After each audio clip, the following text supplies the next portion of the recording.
Ladies and gentlemen, welcome to another Big Game Indicating Dogs Q&A. Again, in this Q&A, I'm going to skip the big intro that we've done sometimes in the past, but I am going to go over a quick bit of info for people in the inner circle who are following the blueprint, and then we'll get straight to the questions. Heaps of questions this time, heaps of good questions. There'll be loads of good stuff for everyone. Just want to say for people in the inner circle who are commenting on these Q&As, we're having it every time now where we're having double ups and people are asking questions that have been covered in previous Q&As. That's fine and totally fine. Throw your questions on. Don't hesitate to ask questions. But one really good thing to do if you're stuck in between these Q&As, you know, they're quite far apart sometimes.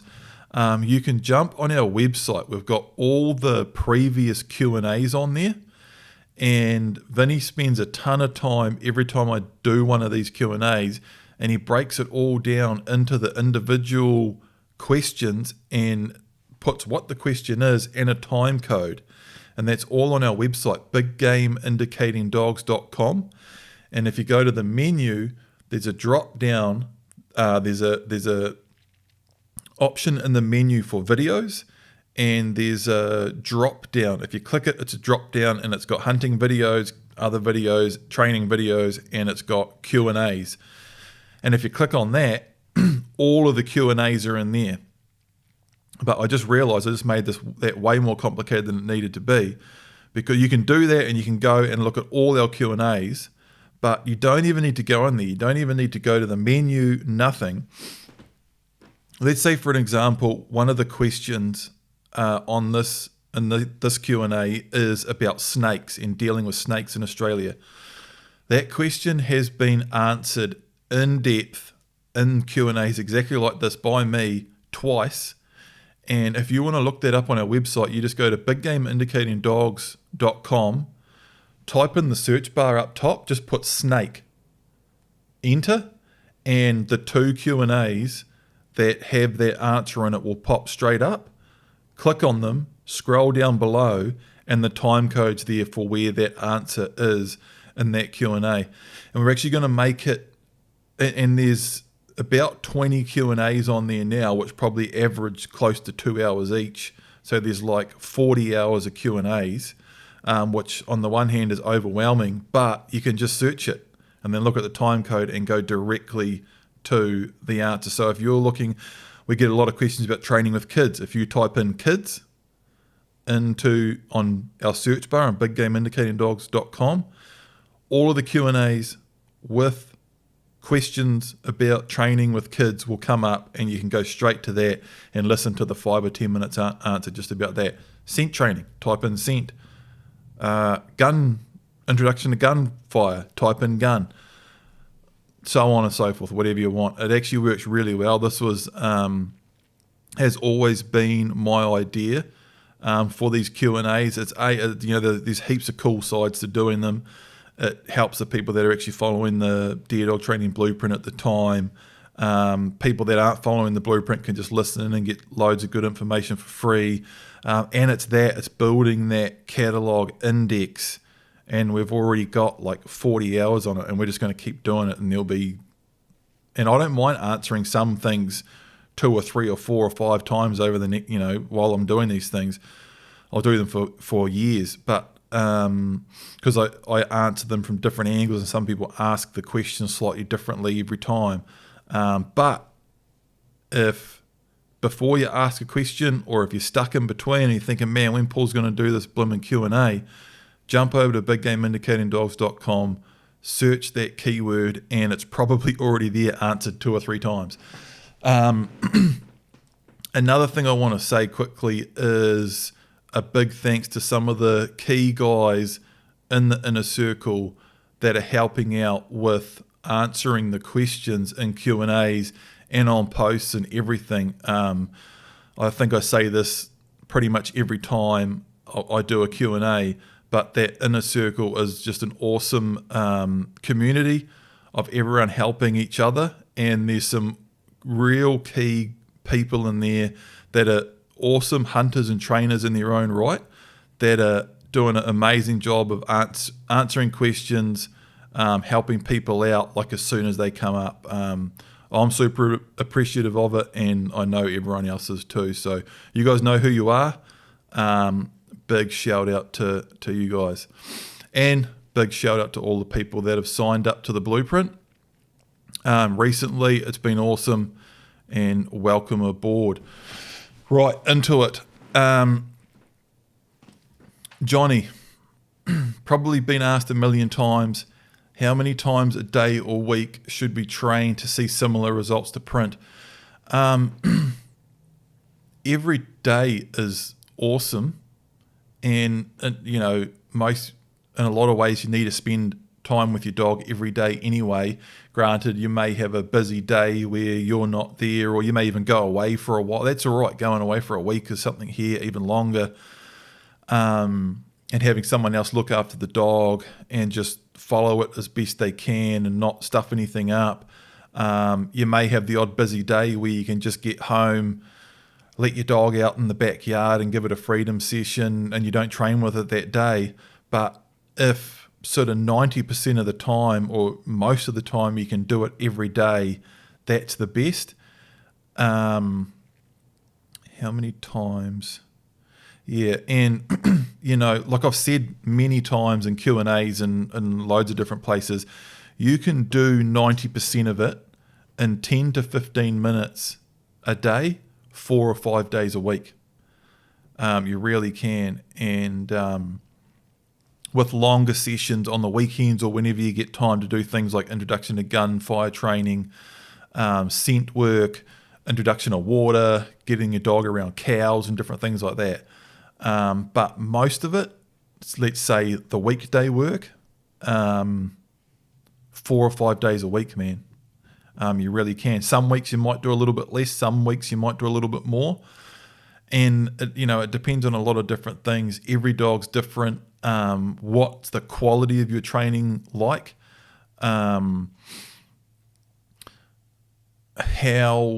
What's your lifestyle like with your dog? What's your personal situation as far as how much you're able to stick to those other management and lifestyle factors, like how well your dog's kennelled, or how much time it spends doing other exciting things, like playing with kids, or fun and a little bit too much fun and freedom around the home, which breaks up the structure and makes training a lower priority activity for the dog. Those sorts of things can affect it a lot. And sometimes if you're getting a lot of those things too wrong, like no amount of training can catch up with it. No, you can't out-train a bad routine. You can't compensate for it. But there's a variation there, and if your routine's bang on, you can do less training and it'll have a great effect. But short answer, 3 or 4 days a week, 15 minutes a day, with longer sessions to do those other things like I just mentioned before. But I've also said in a lot of Q&As, you can stretch those training walks way out to have a half hour, 40-minute walk. If you have time, your dog will definitely enjoy it. More time moving around off the section, walking, exercise, engagement. That's basically the answer. I could go on forever, but that's basically the answer to that.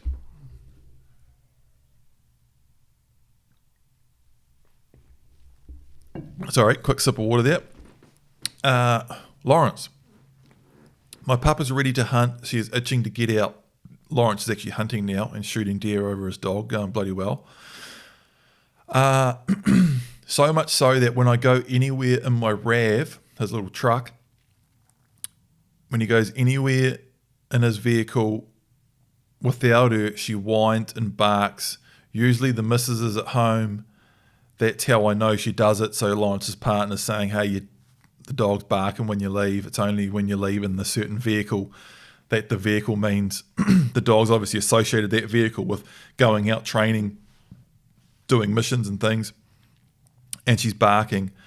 So she gives her a quick growl just as Meg makes any noise, and she does stop. but just wondering if there's anything else that may stop her from starting up in the first place. She doesn't do it when I leave to work in my van because she doesn't associate that with exciting stuff. Usually just my little hunting truck, because that's what I take her out in for training. We've talked about this, and you could probably search this, barking in the kennel. This is, it's the same thing, whether it's happening when you're just leaving in your vehicle or whatever, it's still barking in the kennel, and we've covered that. You probably remember that, Vinny, from other Q&As. You could probably search on the website, barking in the kennel. Me and Lawrence actually have talked on the phone about this, and he's getting on top of it, but there's some techniques we use. Like you said, the biggest one is that Lawrence is, and that's great if it is happening in a situation like that where you're getting in the vehicle and you're driving away so you can't do anything about it, then you really need to set it up with another person. And Lawrence said here her partner gives a quick growl just as she makes any noise, and that's that timing thing we talk so much about. It's got to be right on, bang on the money with the timing, like literally right as the dog makes that first little bit of noise. You need someone to say, get out of it. And they've sort of handled it perfectly. And Lawrence said she stopped. And in other Q&As, we've talked about going further and further with it. With a dog that's really intense that you're struggling to get on top of, you can use water. You can use a little squirt with the hose. We're not like drenching our dog and blasting them with the hose or anything. Usually you don't barely even need to hit the dog with the water. It's just a little squirt towards the kennel. That works really well. But this is going to come up a few times in this Q&A. I've really hammered that out 2 or 3 times in other Q&As. So you can jump over to our website and search that.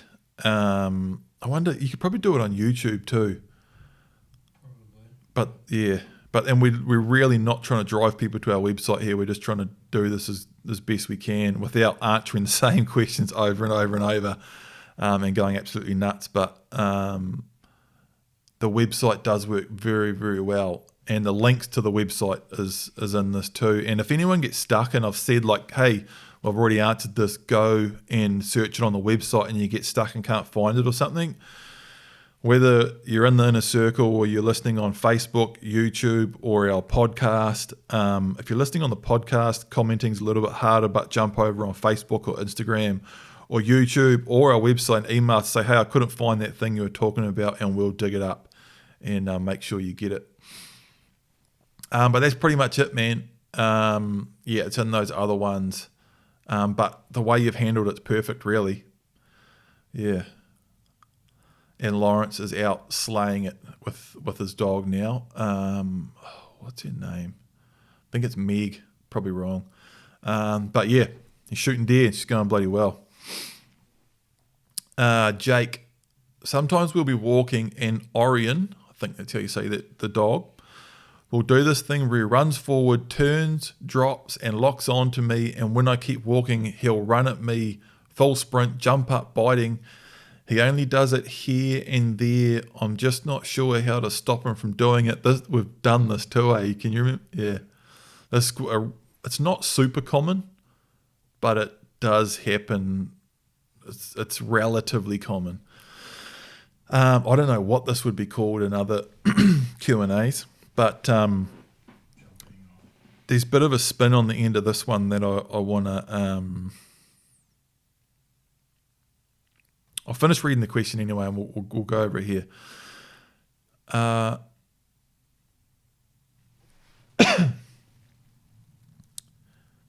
So he's walking along, everything's normal. The dog runs out in front, jumps down in a bit of a attack stance, and as he gets closer, sort of runs up, jumps at him, starts biting.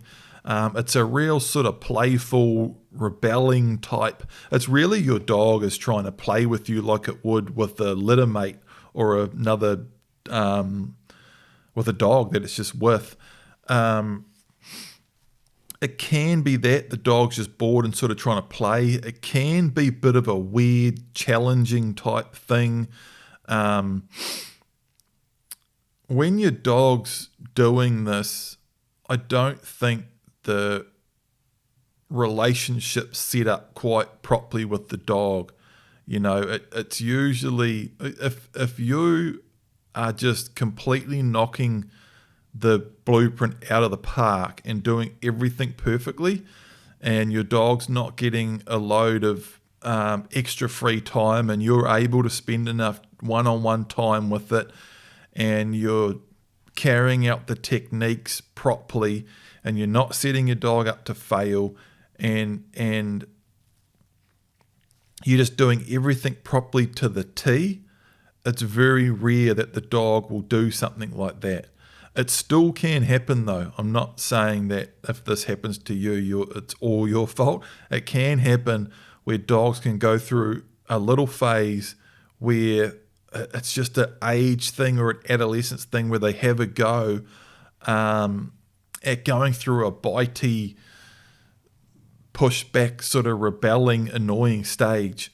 And it can be bloody frustrating and really difficult to deal with too.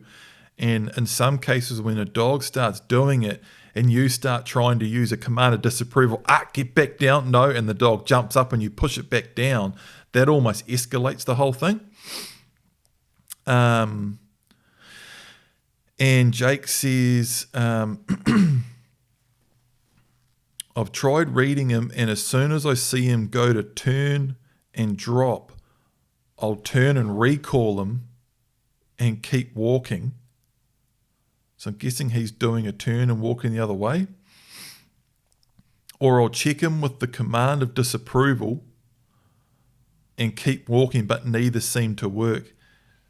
He still just runs at me full sprint and starts jumping and biting. What would be the best way to go about this? I have a feeling it's him getting bored, but we'll walk for a solid 30 to 40 minutes and only do 1 or 2 stop or recall drills. He spends 80% of his time in the kennel and only comes out 3 or 4 times a day for 10-minute toilet breaks, or 1, maybe 2 training sessions, depending how long they are. Cheers, Paul, your legend. Yeah. One thing that strikes me about that is if your dog is spending 80% of the time in the kennel, which is good as long as it's getting enough time out of there for toilet breaks and a little bit of fun and walking around, a day for 10-minute I'd maybe try to do some longer training sessions. And another thing that can happen, and I've actually seen it when people have come to me for one-on-ones with this problem plus others, is that when I was talking before about how if the relationship's not quite right with your dog, sometimes, my training's pretty serious, and it just is. It's pretty serious, and we lean on the sort of conservative side, kenneling, control, and all of that. But don't get it mixed up that you should always be putting pressure on your dog, and there shouldn't be the opposite side to that where you're giving praise and building a relationship with the dog too. And I have seen it where people's dogs are like that, and for whatever reason, and it can sort of be a thing where somewhere along the line the training in relationship with the dog takes a bit of a turn and it's not going the way you want, and you start getting frustrated, and most of what you end up doing with the dog is conflict based, where you're just constantly trying to get it to be better and it's not quite there yet. So you're always just putting pressure on the dog but because we don't put too much pressure on the dog, we definitely don't hit the dog, we don't use e-collars, we don't do anything crazy that completely shuts the dog down, you just become this person that's just no, cut it out, no, hey, oi, sit, oi, hey, and your tone's just constantly against the dog. And a certain type of dog's personality just starts bouncing back against that, and you just start bouncing back and forth off each other, you get more pissed off, the dog gets more pissed off, and it just deteriorates and turns to shit. I've seen it. And I think it was in the last Q&A that I was talking about really good dog trainers are elite at reading and timing and responding to the dog perfectly, and timing and measure, and the timing and measure of the application and releasing of pressure and praise and all of that sort of stuff, and reacting to things that the dog does with perfect measure, going instead of like really subtle changes in the way of timing and pressure and praise and all of that sort of thing. But it's really freaking important that no matter what, that you wind it back and get it. You have to be making progress in a way where your dog is getting these little wins so you can pat it and say good dog, and have the dog like wag its tail and that happy dog pant, and you're patting the dog and it's learning, and it's you're going, and it's like good dog, step back, pause, release, double peep, it's released off that stop command. And as it's walking, you say, good dog. And the dog knows it's doing the right thing. And that's when you start. And then I'm using the sit drill as an example here. Then the dog's walking along, you do another sit drill. And the sit drill to a dog, once you start getting it right, should just be, you've just told the dog that you want it to stop so you can pat it. That's how the sit drill should be, particularly early on in training, and you try to carry that sentiment right through till it's just all automatic and solid. But our stop drill is just, we give our stop command, the dog stops, we wait, we step in, give it a pat, we step back, we might move, wait, might step back in, give it another pat later on. We're doing shooting drills and all sorts of stuff in the stop drill. But a huge part of the stop drill and loads of our training is stepping in and giving praise. And if everything is just right, and I've seen it and done it, and you can see this with print and a lot of stuff. If you go to one of our free videos on doing on YouTube, how to teach any dog a rock solid stop, or how to use a long line, you'll actually see me working with print, and that's towards the end of the blueprint. And when I give his stop command, he just happy as flops down, and he's just happy pant, because all the stop commands ever meant is that I'm going to step in and pat him, and he likes that, and I'm going to say good boy and release him. And that's a good place to be. And with a dog, when you're in that place, you don't get this sort of push back and jumping up and that sort of shit. And generally when I've seen that sort of thing, it's when things have got a little bit squirrely. Often the person's pushing a little bit too hard or trying too hard, or just not making it positive enough. There's a real fine line. The dog can't just take the piss, and it can't be your little baby that sleeps on your lap and climbs all over and does whatever the hell you want the whole time. There has to be boundaries, but you can't just dominate it, and you can't be enemies. It can't be a battle. It's got to be a relationship, That's the most important long answer to that problem.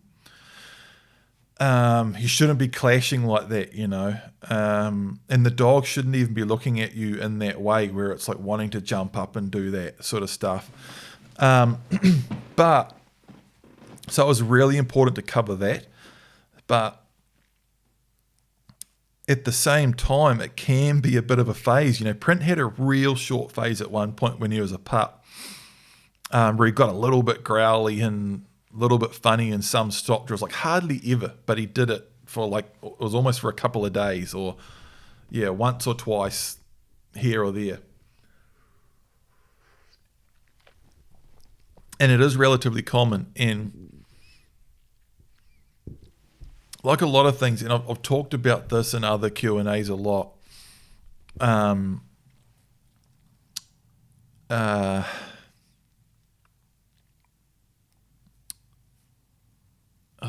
I just thought about how much time we'd gone. I looked at the time and totally lost my track of thought. Got it. You gotta be careful that you don't feed into things, and your dog can sort of do something. It's the same with problems with introduction to gunfire, or your dog getting scared of the gun, or with fears and things like that. And people see, shit, was my dog, did it not like that shot? And then you look at it really carefully while you fire the next shot, and the dog sees you looking at it really carefully, and it gets a little bit weird, and you get a little bit weirder, and so the dog gets a little bit weirder, and the whole thing just turns to shit. Really, really common. That can happen with things like this too. And you start looking for it and waiting for it and really reacting to it. And it can spiral downhill like that. So if I'm working with a dog that has that, again, what I was just talking about before, the most important thing is that everything I'm doing is right. And as the relationship comes together with the dog, all that shit goes away. It's sort of a symptom of the overall situation. But in dealing with it at the time while it is there, I'm just trying to completely ignore it. And if I was thinking about doing a stop drill and the dog turns around and does that, my line of sight, I don't look at the dog, and my head would just come up and look at the horizon, and I'd almost start walking faster, and I'm almost trying to watch the dog in my peripheral vision. And if it did try to jump up, it would be real stern command, disapproval, and I'll be trying to push it down, and almost like with the end of my fingers, like that. No, I'm not trying to, there's no grabbing, and it's not like pushing it away. It's almost just trying to create a really stiff point that it just bounces off. I'm just trying to make the dog bounce off me, and my eyes are on the horizon. One thing I definitely don't want to do is stop. As soon as you stop, if you're walking along, you're trying to get somewhere, and the dog turns around and it starts jumping up. If you stop and look at the dog, try to make the dog sit, try to pull on the long line or something like that, you're escalating the whole thing. You want to act like it's not happening, it's not going to happen, and it's just not going to happen. So it's exactly that. Just completely ignore it, and every time the dog tries to do it, you walk faster, eyes on the horizon, and push the dog down and keep walking and get to a new area. Something, the dog's bored, it's happening too slow. Something's happening too slow. A big thing with things like that is dogs get frustrated walking around and around in circles in a small area. And often if you're having issues like that, the dog's focus should be on the horizon and moving forward and just wanting to go. And often if you're having issues like that, if you get into a new, more interesting area where the dog wants to start sniffing around and stuff, you'll have a better dynamic to be able to work with.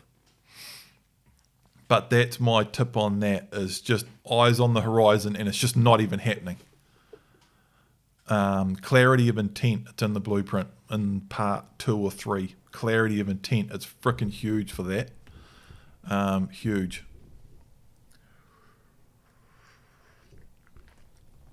That's one of our principles. Clarity of intent. Oliver, g'day Paul, love the blueprint. Hope this question hasn't been dealt with. While hunting over the ditch here in Aussie, Queensland, bumping into snakes, specifically tiger and red belly blacks, are quite a concern. I know you go over non-target avoidance in part 9, but was wondering if there was more specific training that we could make my dog detect and actively avoid snakes. Is it as simple as the Kiwi aversion training you demonstrated in part 10, an electric collar on the dog and a dead snake set up? Yep. It is. And I covered this last time, and it's actually a bloody good point. And this is why I don't mind people, or I encourage people to still ask the questions, because sometimes we just attack it from different angles and we get new ideas and things like that. And you've brought up the point that I don't do the Kiwi aversion training, but I go to a proper registered Kiwi aversion trainer that we have here in New Zealand. But we film the whole thing, and I explain it and we show it and break it all down, and you know exactly how it's done. And last time, in the last Q&A, I tried to explain it just by sitting here talking, when it's actually fully demonstrated in the blueprint. And like you said, is it as simple as the Kiwi aversion training you demonstrated in part 10 of the blueprint?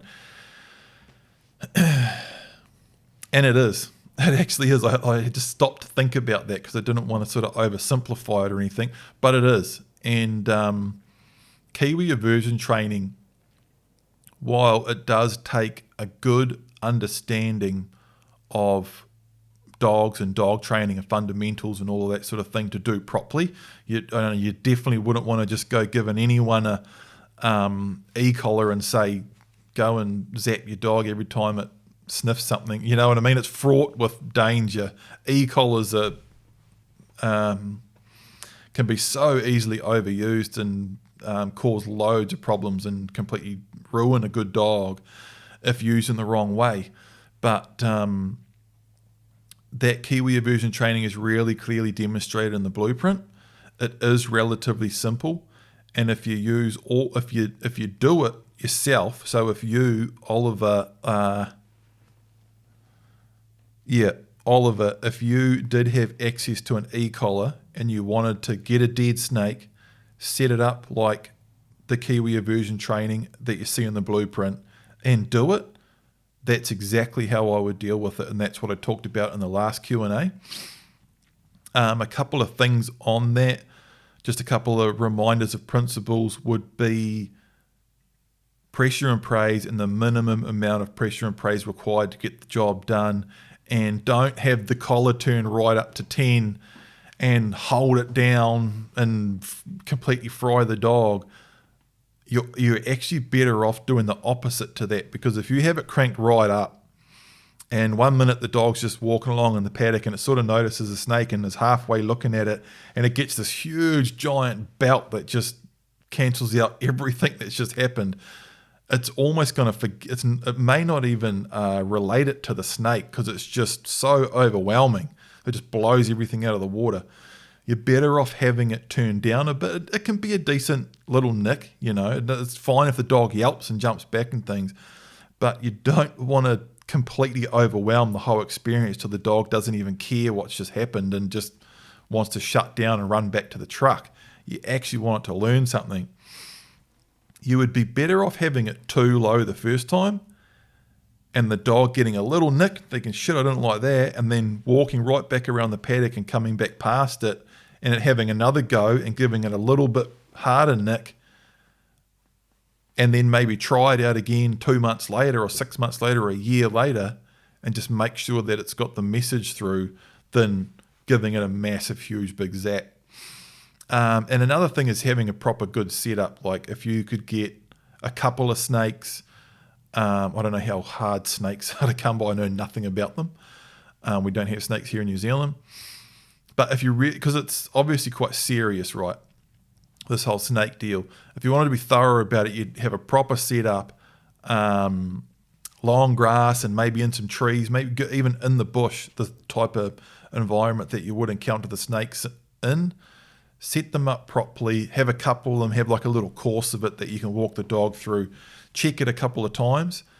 But the basic principle is you plant a snake out in the bush, in some long grass, you know where it is, the dog doesn't. You have the dog walking in front. It actually works very well with a dog that's trained as in the blueprint, because then you can put it out front, you can read it, all of those sorts of things. It's not just an untrained dog running around willy-nilly. You can really set the dog up and just walk the dog right into the snake. And if it ignores it and goes around it, it's pretty difficult to do anything about that. And I've actually had that in Kiwi aversion training, and I don't. Every trainer is different, and I've actually had registered Kiwi aversion trainers do things that I don't agree with, but we have to do it in New Zealand. But I've had good trainers that say, we're not going to clip a collar onto the dog, drag it over to the Kiwi and electrocute, you know what I mean, just to do it like that. But 9 times out of 10 or 90 times out of 100, the dog sees the Kiwi, and I think it'll probably see the snake and it'll want to go over and investigate it. You really want to let the dog basically touch it or get as close as you think it's going to get, maybe a centimetre away. Or if you can let the dog, and they'll quite often do it, especially if the animal's dead. This is what I've seen dogs do with the Kiwi aversion a lot, almost every time. They smell the Kiwi, they're like, what the hell, they've never seen one before. And they run right up to it and they slow right down and they do this slow like stretch out. And if that's it, they're sort of like this. And they just want to touch it. And the perfect execution is right as the tip of their nose touches it, the trainer gives the dog the nick and the shock with the e-collar. And that shock, the dog literally thinks that the Kiwi is electric. And they don't understand it and they just don't want a bar of it. If you did that effectively with a snake, it would work pretty well. And double check it and do refreshers with the Kiwi aversion training. We do it. We have to do it every 12 months. So yeah, that's that.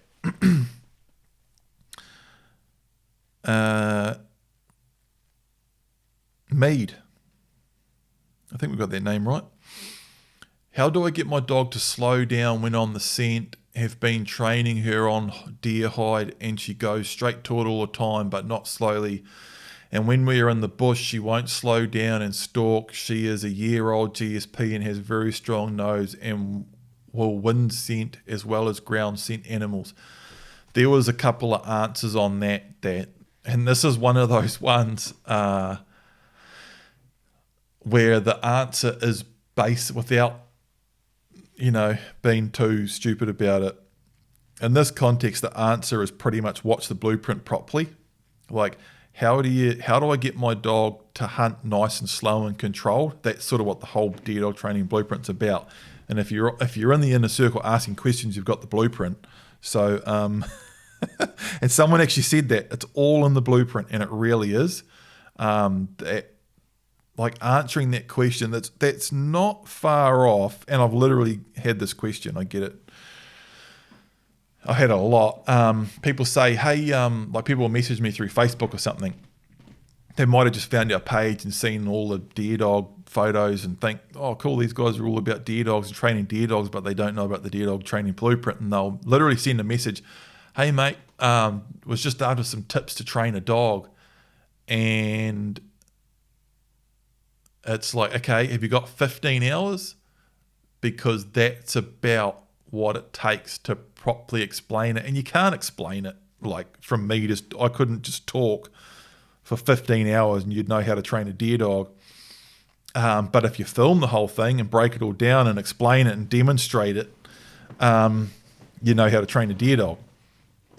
So that's really it. And we went over this, like the last QnA was, like I joked about at the start and at the end and all the way through it, that this is all a bit of I felt like I was just growling everybody because it was all just a whole bunch of questions and things that got a little bit squirrely, and so many of the questions wouldn't have needed to have been asked had the people asking them really, really watched the blueprint and executed it properly, because that's what it's all about. The blueprint is all about teaching a dog to be nice, slow and controlled and methodical and stay close. And there's just endless, like it's almost 10 to 12 months of training to get a dog to do that. There's no one drill, one thing. It's a step-by-step, year-long process to get that. And even then, we're still maintaining it as we're hunting over the dog. for its entire life, really. And we go over that in the hunting parts in the blueprint, part 11 and 12. So that's really it. There's no one thing. I can't answer that question. How do I get my dog to go slow? I can't answer that in a Q&A, and that's sort of the whole point of the blueprint.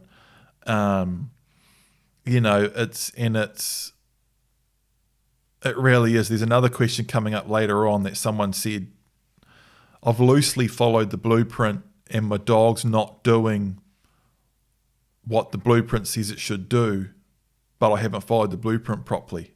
And it's like, that's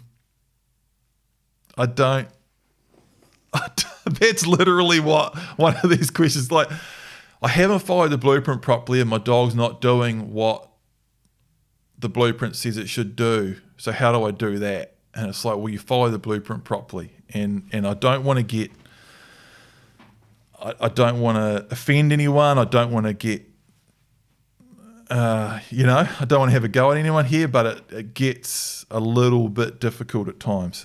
And how do I get my dog to slow down the scent? Have been training on the deer height. And it's all in the blueprint, literally, like explaining it, showing it. Here's my dog moving in too. So when my dog moves in too fast, I do a turn and I walk the other way. We do turns. Part 7, 8, 9 is really, really important. The non-communicative stops, non-communicative training, non-communicative turns, all of that stuff. Increasing distraction on the stop, increasing control, all of that stuff is super important. And then in part 12, and the updates on the end of part 12, I actually show you my dog Print moving too fast in the bush, being a pain in the ass, having to tell him to slow down, doing turns, giving him a growling, putting the long line on him, like doing all of that stuff. It's in the blueprint, it's in part 12. In the free hunting videos that are on YouTube now, the one Hunting Seeker and the Kaimanauers, I think it may be Hunting Seeker over big game indicating dogs or something. It's on our YouTube channel. You see Print moving in too fast, and I'm like that, sit down, and I'm putting him in at heel and dealing with it, so it's all there. Yeah, that's sort of the answer to that, man. I can't answer that quickly in a Q&A, unfortunately, but yeah, fortunately it's all in the blueprint. David, different sort of question. Navigation tips in the bush, GPS used, any go-to phone apps and general hunting and general thinking towards not getting lost while concentrating on the hunt. It's a really good point, man, and it's something that I've thought a lot about, and it's exactly the same as that last question, except I don't have a resource like the blueprint to direct you to. But it's definitely something that I want to do at some point, is basically set up things like the blueprint, but for hunting and just navigation and things like that. But basically showing people how to use actually lots of things. But it's exactly the same. I can't tell you how to do it in a Q&A.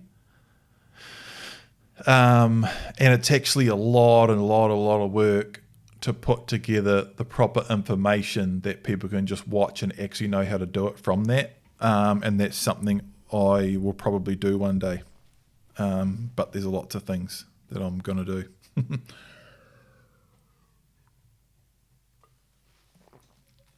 Yeah, it's a little bit outside the scope of a Q&A. It really is. But yeah, I use a GPS. I use a Garmin GPS. And it works really well. And there's loads of phone app, map app things. But yeah. I just backpedaling a bit and rambling. I do have solid plans to put together some really solid stuff on that, David. Like, basically, like the deer dog training blueprint, but a hunting blueprint. All the gear, everything I do and use to hunt and like the blueprint, completely demonstrate and explain, but it's like it's going to be like 2 years work, like the blueprint, full time, you know.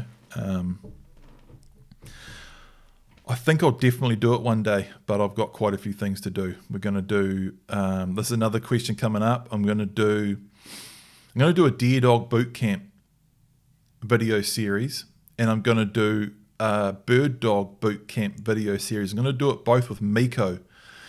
And Miko is the dog that I trained in the Palmiko Dog Guide. And the Palmiko Dog Guide is sort of similar to the blueprint, but it is just a general dog training video series for non-hunters. So it covers crating, kenneling, longline work, stop, go, come, recall, range, control, all of that sort of stuff, just so you can have a dog that's got no real issues and it's got all of the stuff you need, range, heel. So Miko is a really good, clean slate dog. It's like people say, I've got a dog that doesn't have too many bad habits. I didn't do tons of, intense training with it. It hasn't been introduced to the gun, scent training, and all of that sort of stuff. I'm going to do that with me. I could go on for ages about it, and I won't. But I'm going to do that with Miko and a bird dog training one. So basically, what I used to do in the deer dog training boot camps that I used to do. So it'll be kind of like the blueprint, but shorter, more basic, and designed for people to use with a dog that's already relatively well trained. And then I'm also going to do a similar thing. I'm guessing it'll probably take me, this will probably sound a bit wide, but 6 to 12 weeks to do it.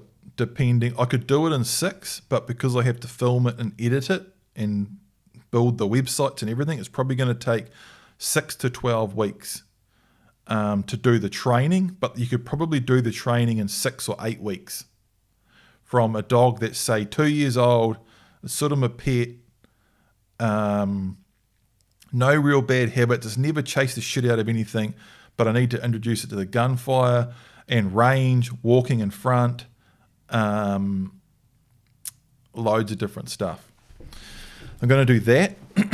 And I'm going to do bird dog training, which is a similar thing, which will be, if you followed the deer dog training blueprint, you'll be able to follow. It's basically a retrieving course is what it'll be, but it'll have introduction to gunfire, introduction to water retrieving, and all the different obstacle confidence stuff that a bird dog needs, but mainly based on retrieving, really solid retrieving to hand, out of water, multiple retrieves, blind retrieves, having back, sides, all that sort of different stuff that you need on a good bird dog. Range, that's kind of our job starting spring, late spring, somewhere around there. That's going to be a lot of work. By the time we film the whole thing, make it, edit it, finish it, get it up and sorted, that it's gonna, by the time I start it in a few months' time, that's going to be most of the next year dealt with, and then I might move on to what David's talking about. How do we navigate, what gear, how do we choose a hunting spot, how do we butcher our animal, how do we make a camp, how do we not die, how do we not get lost, all that sort of stuff. But long story short, I've got a lot to do. Cyril.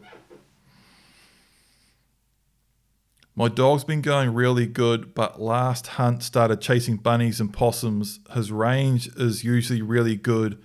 Do I go back to putting him on the long line? Yeah, you definitely do. And or stay away from hunting area where lots of bunnies and possums. There was a couple of good comments on this straight away. Some good advice there.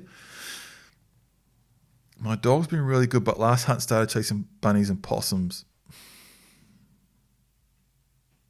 Bunnies and possums. So you're obviously in New Zealand. So this is why we do our non-target species aversion training in the blueprint. And this is why it's important to do that pretty solid. And we actually do it with rabbits and possums. And this is why it's so important to increase the distraction on the stop command so much, and the whole blueprint. This is a little bit of one of those ones is, how do I deal with that? It's following the blueprint to the T for a long time and getting it all to a high level, because if you don't, things like this happen, and then it's that principle, if you do, once you start running into problems, you need to slam on the brakes and go back and do stuff again. 100,000%. If your dog's like literally breaking and chasing stuff, you definitely need to put them on a long line. And you say, or stay away from hunting in areas with lots of bunnies or possums. That's not really an option for me, or I think anyone that's going to hunt big game in New Zealand, because there's possums in like all of our big game hunting areas, and rabbits for that matter. So for me, that's not really an option. It's really about getting everything super solid. So, how much work did you do your non-target species aversion training? How much control on the stop work did you do? How solid was everything, And I would even argue that if your dog is chasing rabbits and possums out of control, then that stuff wasn't solid enough. Or it was, but for whatever reason it slipped. For whatever reason, it could be hundreds of reasons. So that's really my answer to that. 100% get it back on the long line, get back into training. Bit more info could be useful. If you're stuck with it, put another post up in the inner circle explaining what you've done, or send us a message or whatever. Again, with these questions, and none of it, I definitely don't want to like fob people off and be like, hey, go do this, like it or lump it. We're open. If you're got the blueprint, you're in the inner circle, ask us questions, send us a message. We are here to do whatever we can to help get these things sorted. Lima, can you or someone else go over inside training, please? We're about to start part 5, and I noticed no further inside training until part 7. Do we continue with 10 minutes every couple of days or so of inside training until part 7? Can we extend the time frame? What can we and shouldn't do until part 7 with inside training chairs? You can just extend that out, that 10 minutes a day inside. You can just continue doing that, and you can extend it right out if you want, right out. Another good option for that, if you really want your dog to be spending more time inside, is the Palmico Dog Guide, which has everything on craning and inside training and all of that. And if you've got, and again, it's a lot, that's got so much stuff in it that I can't explain in the QnA. And you can add the Palmico Dog Guide onto the blueprint for, we've got a really good deal on that. And that's got loads of stuff. You can have your pup inside in a crate right from the start, house training, heaps of stuff. But you just continue doing the 10 minutes and extend it right out. And you can, like I do, and with the inside time in the blueprint, you can sit down with your dog and give it pats and spend time with it and all that sort of thing. So it's not really an issue anyway. Chris, 3 months into training and going well. Issue is she gets too excited on scent training. I'm keeping her 3 meters away, but just wants to pull me in hard. I turn away, etc. She has started to sit and then wants to rush from the sitting position. So I slowly release pressure off long line to control her. to control her release. Is it just time? She's only 5 months, so still very young, but gets trained 3 times a day. She solid points beautifully on she solid points beautifully the small moths flying in the grass, though. It's a perfect point on those. Don't let her do that. Don't let her do that. I know it looks cool when you've got like a really nice Vizsla or GSP or Y here and it's doing these wicked zinging points on anything. It just looks cool. Don't let them point bugs and flies and different things that can. And I've seen it. I've actually seen dogs that have gone a little bit loopy around the bend, like a dog that lives in town and hasn't had the right engagement and training and different things like that, that has got obsessed with pointing flies to the point where I've done weeks and weeks of training with it, and then I'm trying to hunt out in the bush, and it's literally gone a little bit around the bend. It can get a little bit neurotic, and dogs can get obsessive and weird with things like that. And you don't really want your dog pointing moths, so don't let them do that. It's actually it sounds a bit weird, and it doesn't sound like, but it can actually be quite a big thing. Any sort of weird, neurotic, unneeded behavior, I'm not a big fan of. It can get squirrely. With the moving in on the skin thing, if she's 3 months into training, 5 months old, you're on part 3. Is there even scent training in part 3? I thought that was part 4. And that goes right through to part 5, 6 sort of thing. I wouldn't be too stressed out about it. I put a little bit of pressure on it, but I mean, you're saying I'm keeping her 3 meters away, but she wants to pull me hard, and it sounds like she wants to pull you hard in those last 3 meters. With the 5 month old dog, I wouldn't be too hard on her and stressed out about it. And I'd just try to ease into it. The more you do it, scent training, dogs often get a bit bored of it and sick of it, and it's just a bit of skin and stuff like that. I'd put a little bit of pressure on it. I think later on, actually, we've got another question about this, and the person, it's about the dog growling on the skin, and he was scared to correct the dog or give the dog a command of disapproval for growling at him. He's like trying to get the skin back out of the dog's mouth, and it's growling at him like, "Arr!" And it's also growling around food and stuff. And he's like, I don't want to, I think his literal words are, I didn't want to give the dog a command of disapproval because it may have been a negative experience. And it's like, you definitely want your dog growling at you to be a negative experience for it. That's what you want.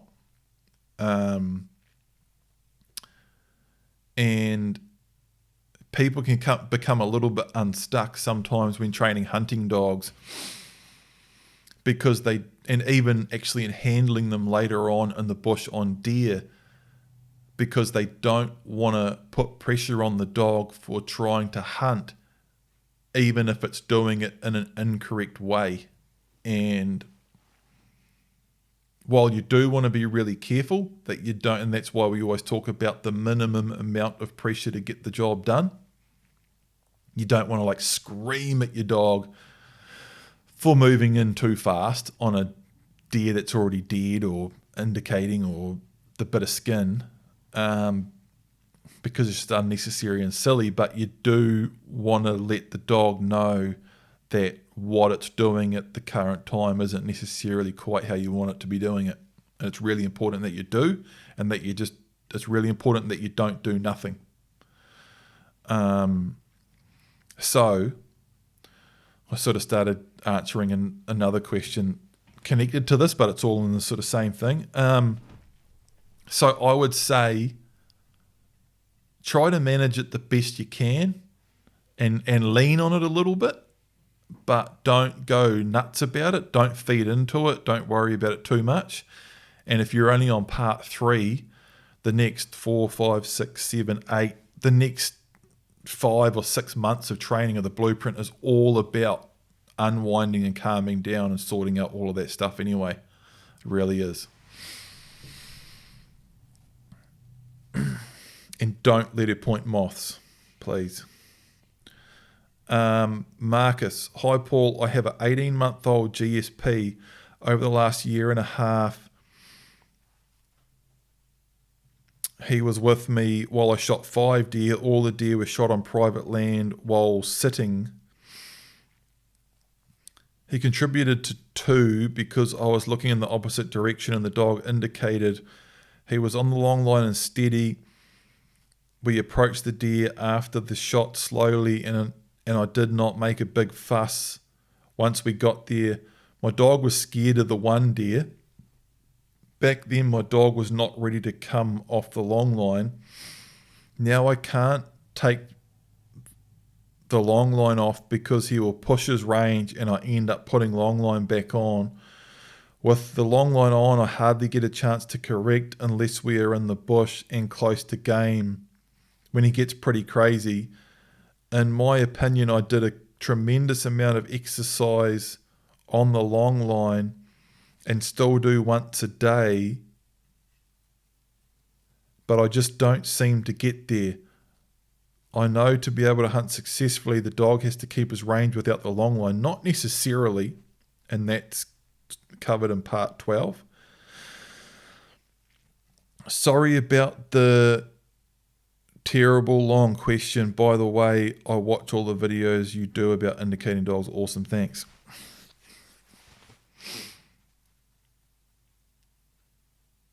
So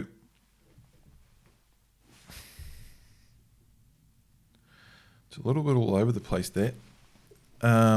Basically, you've got an 18-month-old GSP that, if I'm just quite blunt about this, that you started hunting before it was ready to come off the long line, because you said, I have an 18-month-old GSP, I shot 5 deer with it, he contributed to 2, I was looking in the opposite direction, we approached a deer and I was scared of one deer. Back then my dog was not ready to come off the long line. Now I still can't take the long line off because he's no good off the long line, basically. I don't get a chance to correct it unless we are in the bush and close to game when he gets pretty crazy. So you're sort of saying he's pretty good until he gets close to game. And then I did a tremendous amount of work on the long line. And that to be able to hunt successfully over him, he has to be good off the long line. You can hunt on the long line, but the blueprint is all about training a dog to hunt off the long line, and I hunt print off the long line. Occasionally put him on the long line, but you definitely should be able to hunt off the long line. But hunting with a dog, dragging a long line is 100% possible. And it's nowhere near as bad as what you would think. It has to be very good on the long line, or it's a shambles. You can't just put an untrained dog on a long line and take it hunting, and it'll be an absolute mess.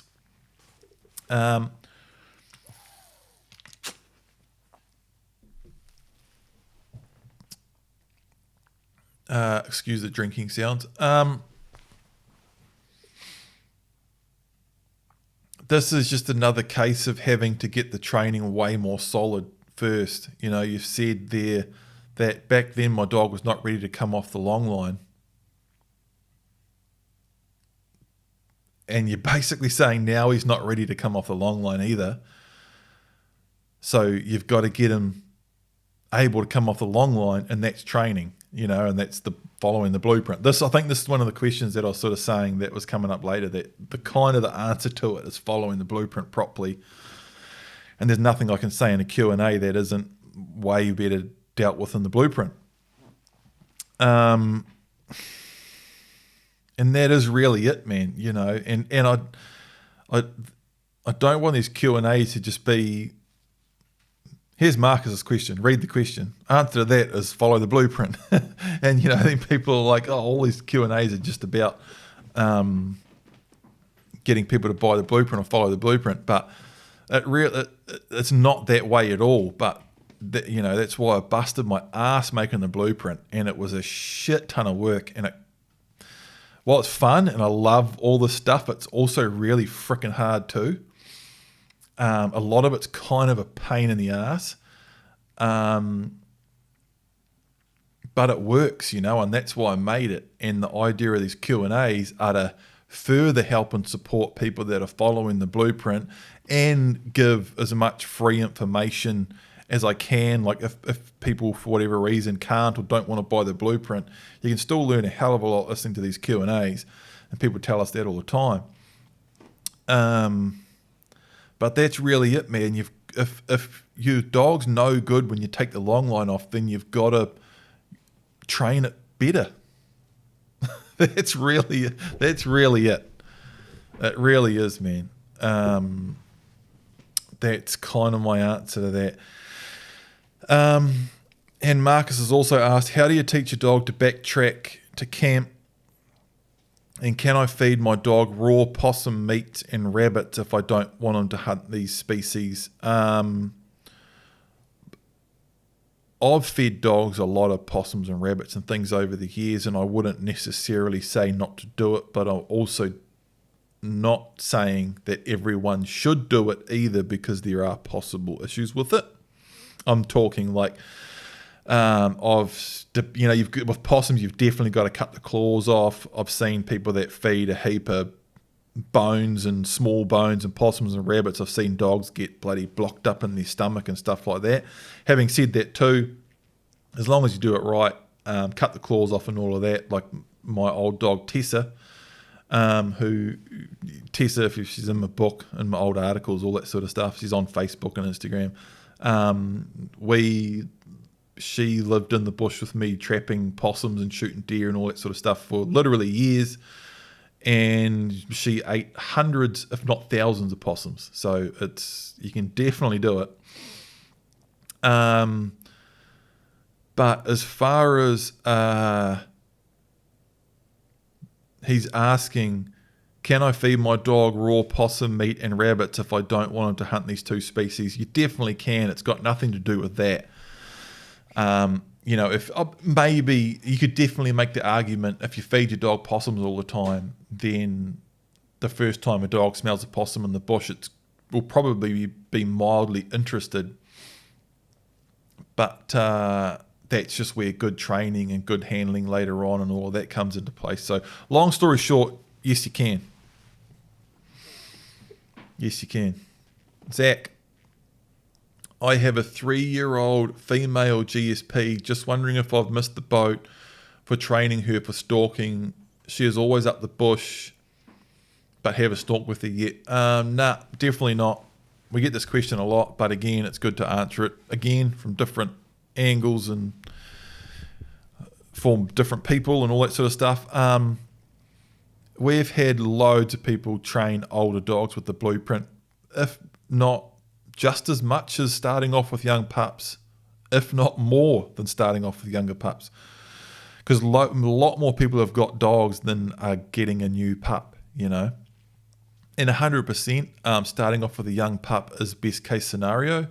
But if you've already got a dog, we've had people do really freaking well with training older dogs with the blueprint. We've had people do really freaking well training dogs that are like 7 years old, 10 years old, literally 10 years old, and the dogs turned out really good. That old saying, you can't teach a new dog, you can't teach an old dog new tricks, is bullshit. It's just a fallacy, it's just a silly saying that's just not true. So you definitely can. About the only caution is that the only thing that can be pretty difficult to deal with, not impossible, but can be pretty difficult to deal with, is if a dog has like chased the shit out of stuff. And I mean, if someone come to me and said, oh, look, I've got this lad that I shoot ducks with. I've been taking it deer stalking for the last 4 years and I've shot 60 deer over it, and it just breaks and chases, and it drags down my wounded deer, and it just chases the shit out of everything. Bloody, it's caught pigs, it's scragged possums and rabbits, and it's just a chasing machine. I'd be like, yeah, you could give it a go, and it's not out of the question. It'll take a lot of work and it'll take a lot of maintenance. You can still do it. You can still do it. But that can be difficult. It's just difficult to get a dog like that 100% steady again, but you can do it 100%. But that would be my main caution with older dogs, as long as they haven't chased the shit out of stuff. If you've got a dog that's just been a pet, whatever, a lab, GSP, heading dog, actually pretty much anything. That's another thing, talking about the age of dogs that people have used with the blueprint. We've had a guy that had an old pit bull. I don't know if she was a purebred pit bull or a pit bull cross that was a pig dog that caught pigs. So that's chasing the shit out of stuff. And he followed the blueprint with it. And he said she was never quite perfect, always had to manage it, but she was really freaking handy and bloody good. So pretty much any age, any breed, almost anything. You can. It's just and I'm not saying that, don't take it out of context. I'm not saying that any crazy dog of any age is going to be like print. No, that's not what I'm saying, but I'm saying it's well worth a crack. And the idea that the dog's not a 8-week-old perfect heading dog or GSP or Vizsla means you need to get rid of it or retire it or not do anything with it is silly. They can be really bloody good. Rion, how often should I take the pup for rides in the dog box on the back of the truck? He's only been in it coming home from pickup. He's 10 weeks old. He is going great on the blueprint so far.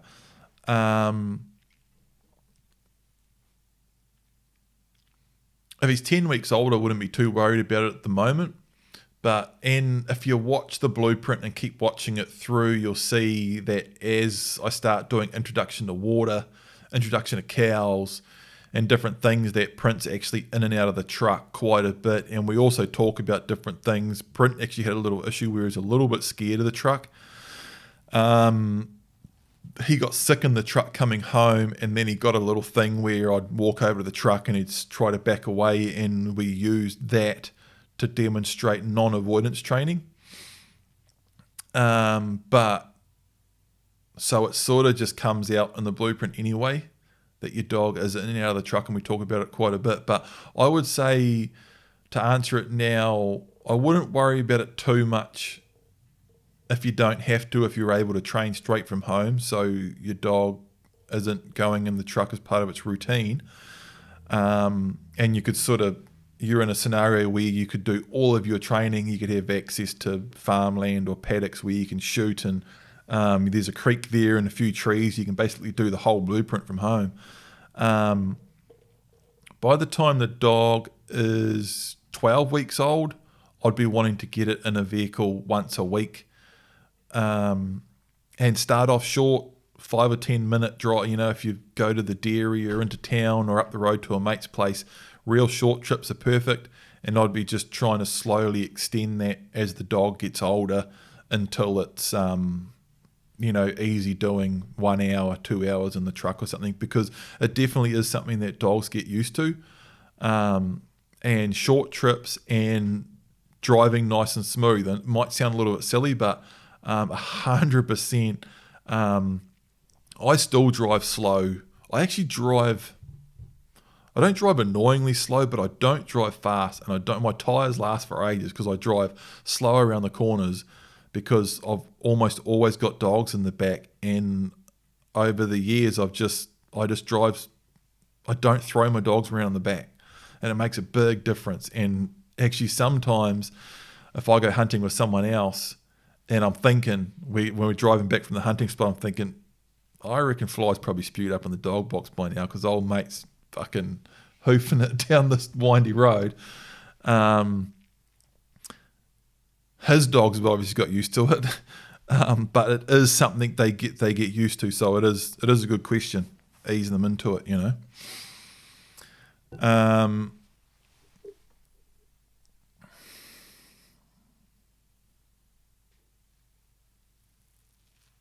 Yeah. Caitlin, have an 8-week-old GSP. We live urban and wondering how we can train walking on the lead, for example, footpath without compromising walking in front on the long line. Yeah, that's a good question. Short answer is if you're in a situation where it's, and I get it, if you're in town and there's a park 5 minutes walk away, 10 minutes walk away where you want to do your long line training, and you want to walk your dog down the footpath to get there, it's difficult to have a dog on a long line along the footpath, people coming and going, traffic right next to you and all that sort of thing. And that, there's a couple of sides to this. There's that I get it and it's okay to do it, but I would minimize it. And this is another thing that comes up quite a bit is it's okay to branch, to do something slightly different that's in the blueprint. If you're being sensible and thinking about it and watching the blueprint and maybe asking in a Q&A or the inner circle, what do you think if I do this? As long as you're still progressing through your training properly, then it's obviously not ruining everything you're doing. So if you're in a situation where there's a park 5 minutes around the corner, you'd rather walk your dog there on a short lead, or you can just, this is in the Palmico dog guide too, just use the long line and just roll it up around your arm to shorten it right up and just use the long line like a short lead. Walk with the dog on the long line or a lead. You can use a leash if you want. On a short lead, 5 minutes around the corner to the park, unroll the long line, give you a walk in front command and do your blueprint training. Nothing wrong with doing that as long as your blueprint training is going okay, and it should do. You know, dogs got good situational awareness. Even a young pup will pick up pretty quick that down the path with the short lead on, we walk on the side. As soon as we get to the park, I'm allowed to walk in front, and they'll want to do it. You know, so should be completely fine, and shouldn't be an issue. Corey, I want to hunt with 2 dogs. How do I get them to work together, or will they come together once they have completed the blueprint separately, or do I keep one close and slow? Or do I keep one close and slow the other to walk out in front? That's another one that people were commenting on straight away, but it's good to cover in a circle. They were commenting, but it's good to cover in a Q&A because it's a lot of these questions are questions that people that don't have the blueprint are interested in or already thinking, you know, and that's why I listen to these Q&As. On this is actually in the blueprint, and that was one of the comments that I think it's in part 11 or 12, where it's a whole segment on it. There's a title, Hunting with 2 Dogs, and I demonstrate and explain the whole thing. You can 100% do it. Both dogs need to be quite well trained.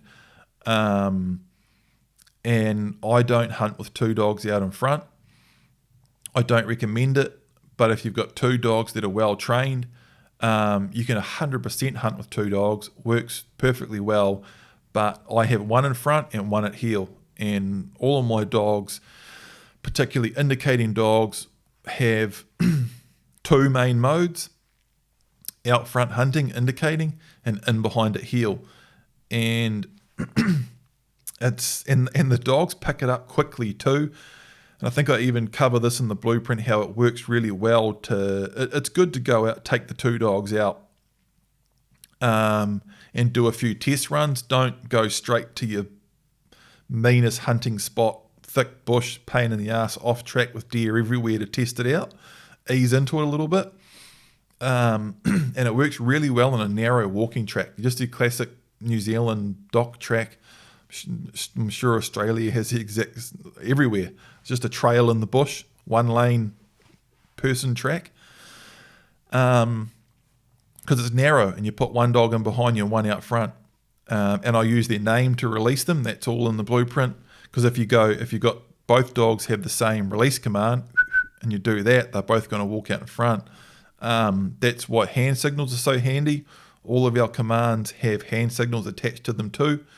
And a quick bit of, I think this is covered in the blueprint too. It's definitely talked about in video somewhere,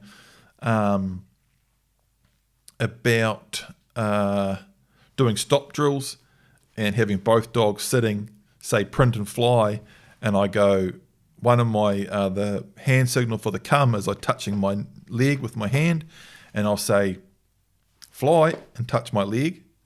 And if print tries to get up, I go, stop him. And I'm teaching the dogs just to listen to the hand signals, and the dog whose name I say listens to the hand signal. And that's basically how it works when I'm out in the bush. And let's say I leave the car park, I've got both dogs in behind. I'll say, and print and fly are in behind. I'll say fly and point in front, and fly will go in front. Print stays at heel. And fly's hunting, print's at heel. Half an hour later, I want to swap them round. I go fly, and I point them behind. She goes out in front, and I say print and point in front. He goes in front. So that's it. You can definitely do it, 100%. Works really well. But only one dog in front at a time. Eugene, I have an 18-month-old Vizsla. He has started growling at me around food, but he acts scared at the same time, tail between his legs. He looks at me like, I don't want to growl at you, but I have to. That sounds strange, but I know exactly what you mean. I can hand feed him and he is fine, and then fine if I stay there, although hesitant to eat. If I move away from the bowl and then comes back, he lies on the ground next to it and starts growling all tensed up. He has also started growling at me around deer skin. Once he finds it and gets it in his mouth, he is fine, but when I go to pat him to praise, he starts growling. If I pull away, he stops. I can make him drop it with a stern command. Once I have it back in my hand, he's fine and seems to accept that. He doesn't try to take it back. I'm worried if I give him stern disapproval when he's growling, it will be a negative experience. This is what I was saying before. If your dog's growling at you in an aggressive way, you want that to be a negative experience. I don't know what else I can say other than, like, you want pressure on what you don't want. Very freaking important.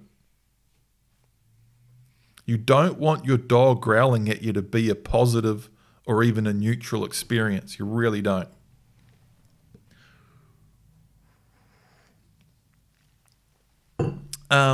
With food,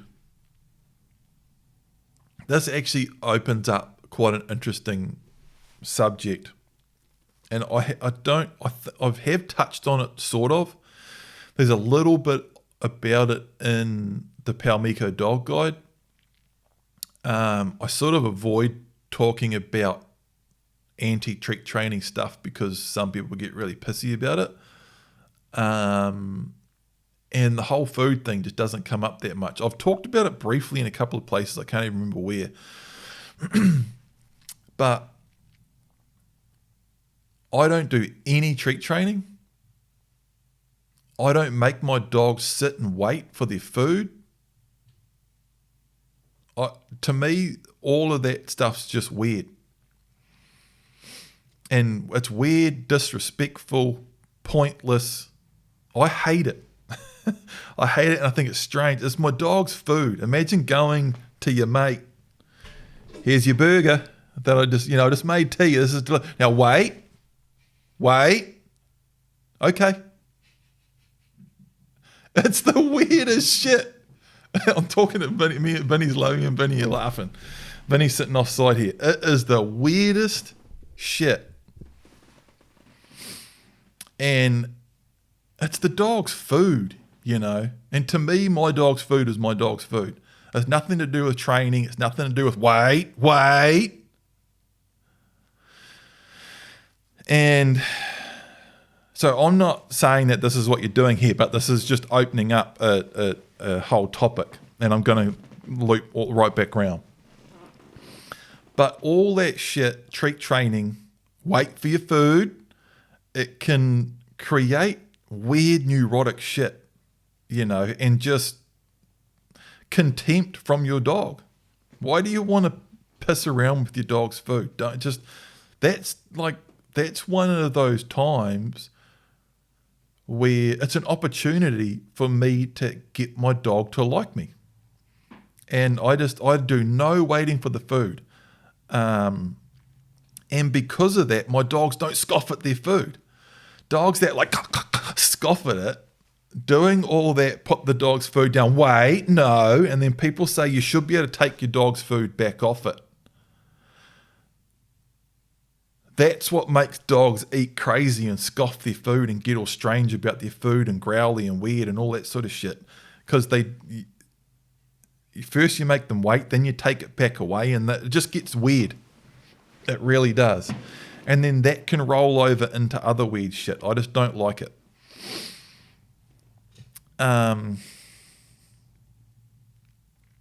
me, the food and control and stop drill and all that is two completely different things and nothing to do with each other.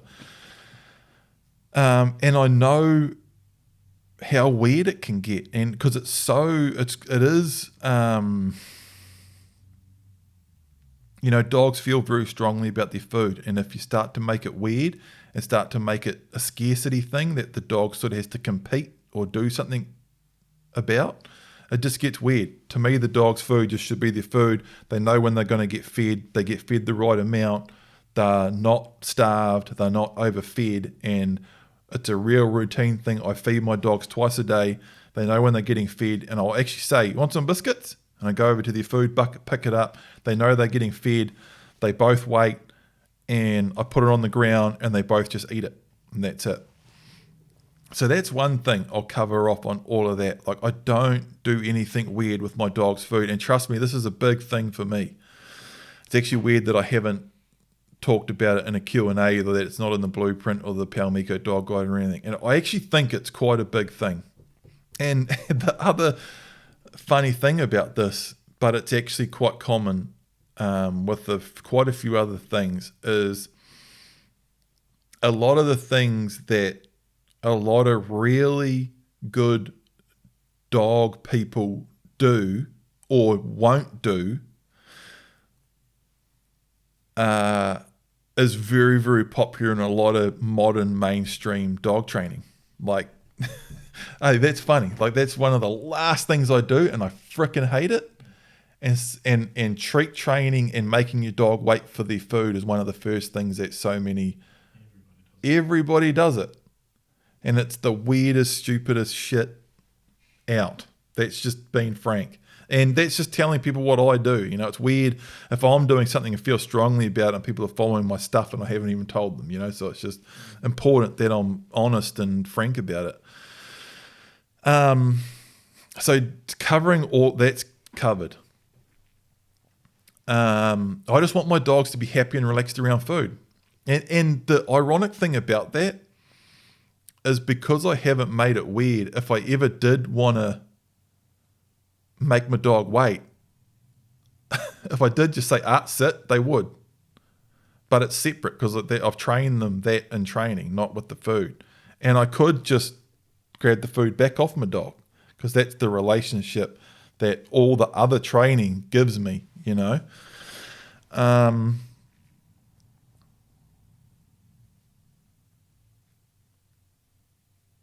So I'm wondering if you've done anything like that with the dog. And then if the dog does get funny and growly around food, you're saying, if I come back, he gets funny and rolls over, and then don't go back. Just let him relax and eat, If your dog's getting weird and neurotic about food, then you've got to do whatever you can to get him just to relax and be normal about it and just eat it. So, and if you look at, like farmers or bird dog trainers or people like that, like traditionally, granted, you see it sometimes and you'll see like a really viral Facebook video where people are feeding hundreds of dogs all together and everyone thinks it's amazing. But pretty often, dogs are often just fed in their kennels And that's actually if there's more than one dog around, it's a really good way to do it, because then the dog just gets its food and its kennel, that's its space, no other dog can get at it, and that creates a setup where the dogs are very relaxed about their food. And I used to, remembering that I used to do the deer dog boot camps and have 8 to 10 dogs at my place pretty much all the time, and new dogs would come and go and all that sort of stuff. And quite often a dog would turn up that you could tell had weird stuff done with its food, and it was a little bit weird and neurotic about its food. And doing the boot camps, I'd just fed all my dogs in their kennels. And within a few days of that, as soon as they realised that, my food just turns up around the same time every day, and it just gets put in my kennel with me, and I just eat it, and no one's trying to take it back off me, no one's trying to make me wait, no other dogs are trying to get at it. They just chill out and become quite normal. And if I took all those dogs out of their kennels after 4 weeks of doing that and just put a bowl in front of them and just put food in it and just let them eat it, it'd be fine. No issues, be completely normal. So to me, there's nothing amazing and impressive about, oh my God, you can just feed all your dogs together and nothing crazy happens. All you got to do that is just feed your dog and not do anything weird. Having said all that though, if there's always exceptions to the rule, and occasionally a dog will get weird, or maybe something has happened that triggered it, or whatever, you're in this situation where your dog is getting weird around food, I would take everything I just said into account and try to make food just as normal and relaxed as anything else. It's not even a thing. You just put it in front of the dog just eats it. Walk away and leave it. I'm a huge fan of that. Dogs do feel weird about eating in front of you. I'll put it even as, I think the feeding with my dogs are about as good as I can get it, about as good as you can get it. But still, if I put it down and I stand over them, they're sort of like looking at me like, dude, I'm trying to eat here, get out of here. I just put it down and walk away, and they'll just eat and it's done. Feeding them in a kennel is great. That's just a whole nother level of security for him, and it's his space. And as soon as and he can't leave the food, another dog can't try to eat it, the cat can't try to get it, nothing. He's in his kennel with his food. If he wants to eat it, he's just going to eat it and it's done. All conflict is just deleted. And I make it a positive thing. I'm like, it's like, you want your biscuits? And the dogs come over to the bucket, and I just, as fast as I can, I get it out and just tip it on the ground and say, good boy, good girl, eat your biscuits. And I walk away.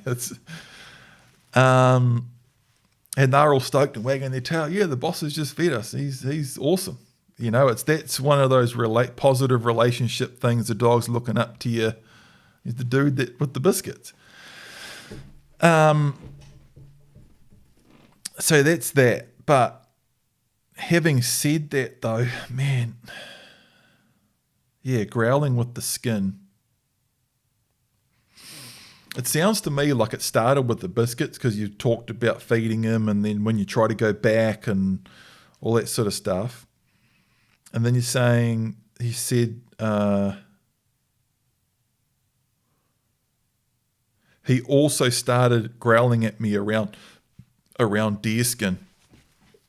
And if for whatever reason your dog does start growling at you, if you force a dog to the point where it is starting to growl at you about things, and look, any dog can do this, but personally, I've found Vizslas, let me think about that. Yeah, the only time I've actually had blood drawn from a dog biting me was a Vizsla, and I've had it a few times. I find they are relatively quick. Frickin' that fly's just come back from the dead. Where is he?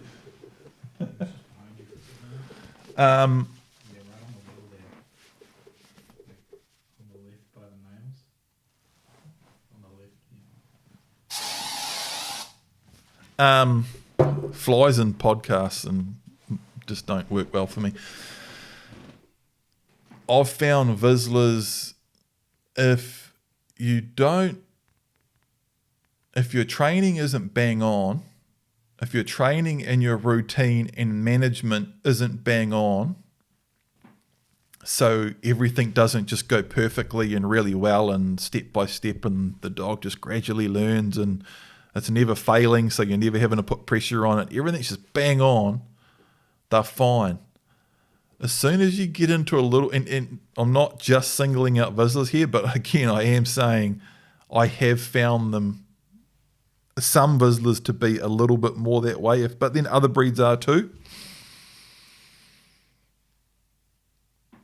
If you try to push your luck with them, and you haven't got everything set up right and your relationship's a little bit off, they'll bite you. Most dogs will, if you really just do something really silly and completely screw it up. But like I said, my only... there's a scar right there. I don't know if you can see that. It's quite a good scar there. It was almost stitches. Yeah. He just got me right in there. And that was bugger all, man. I was just trying to get this dog to do something one day, and he sort of got a little bit weird and a little bit lip curly, and I think I just tried to grab the long line or something, and it was just a little half-assed nip. Barely, it was just like a tap on the hand, and his one of his teeth just broke the skin and just pulled out. And I'd hate to get properly bitten by a dog, eh? They've got some grunt, man. That was just like a nothing.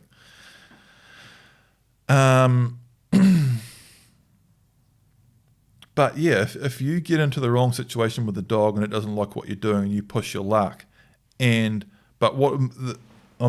babbling on and on here, but the point I'm trying to make is,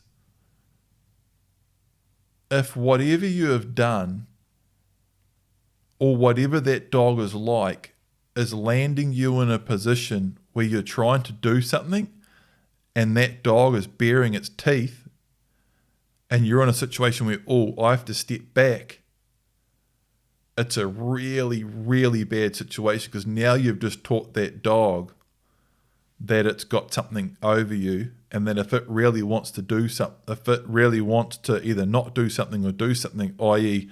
keep hold of that bit of skin, and whatever happens with I'm not saying that this is what you've done here, but if someone screwed with your dog's food until the point that it's growling at them and shit, and then one day it's holding a bit of deer skin and you try to take it out of the dog's mouth, and it's like, hang on, I don't want to do this, and when I growl at him and threaten to bite him with the food, he freaks out and backs off. Now you're in a prick of a situation with the dog, and that's a classic case of exposing weakness. You have exposed your weakness over the dog, and the fact that the dog has something over you, and you can't go back in time and delete the experience. The dog knows that forever.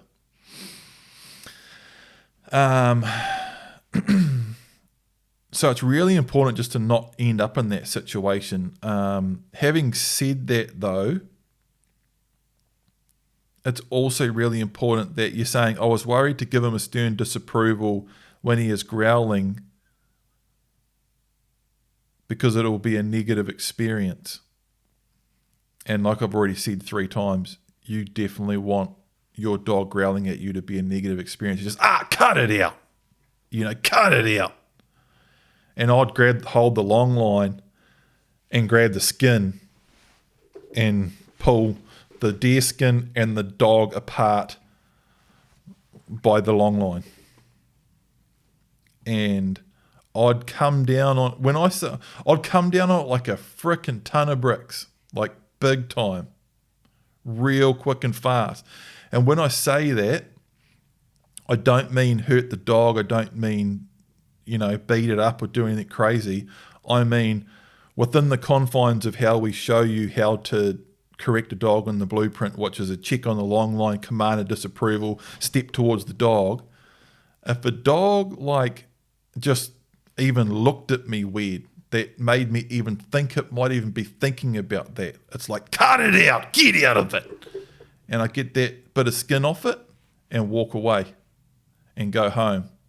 Put the skin away, let everything relax, maybe spend a bit more time, end it on a positive note, do a stop drill, give the dog a pat, all of that sort of thing. End on a positive note with a pat, good boy. But the dog's got to know in no uncertain terms that you are not a fan of it growling, baring its teeth and all that sort of stuff, because it's just, you just can't have it. On the same note, that's why I just had that ramble before.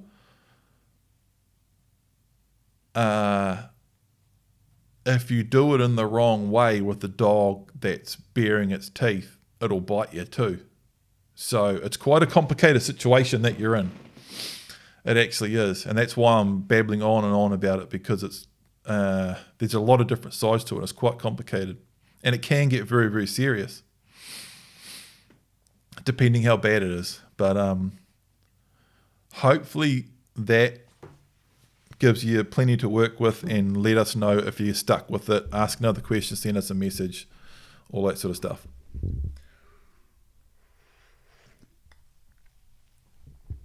William.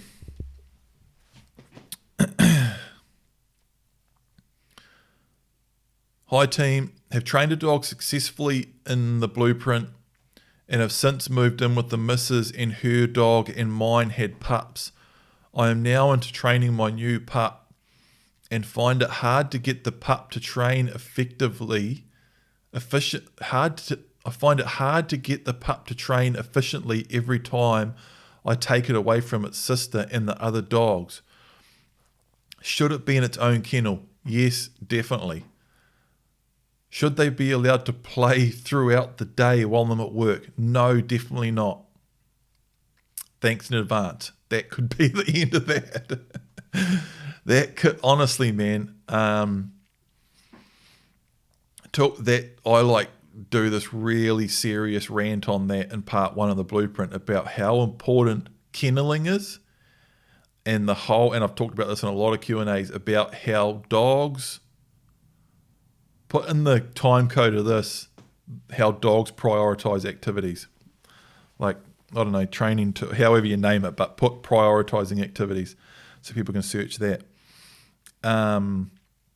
Massive rant in part 1 of the Dear Dog Training Blueprint, when I start kenneling print and talking about all that sort of stuff.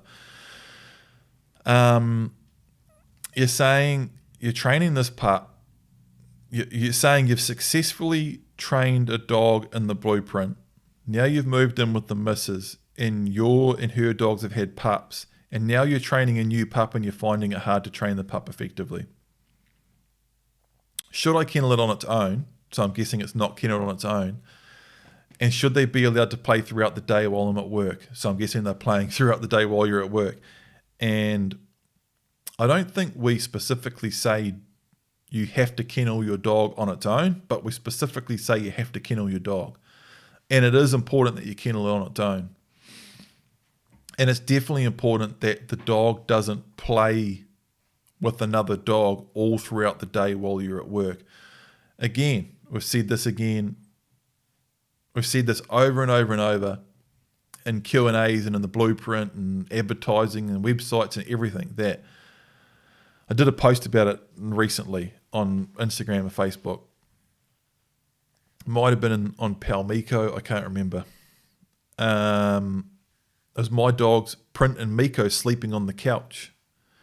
And I said, once you do all your training correctly in the first 12 months, then your dogs get to live the good life.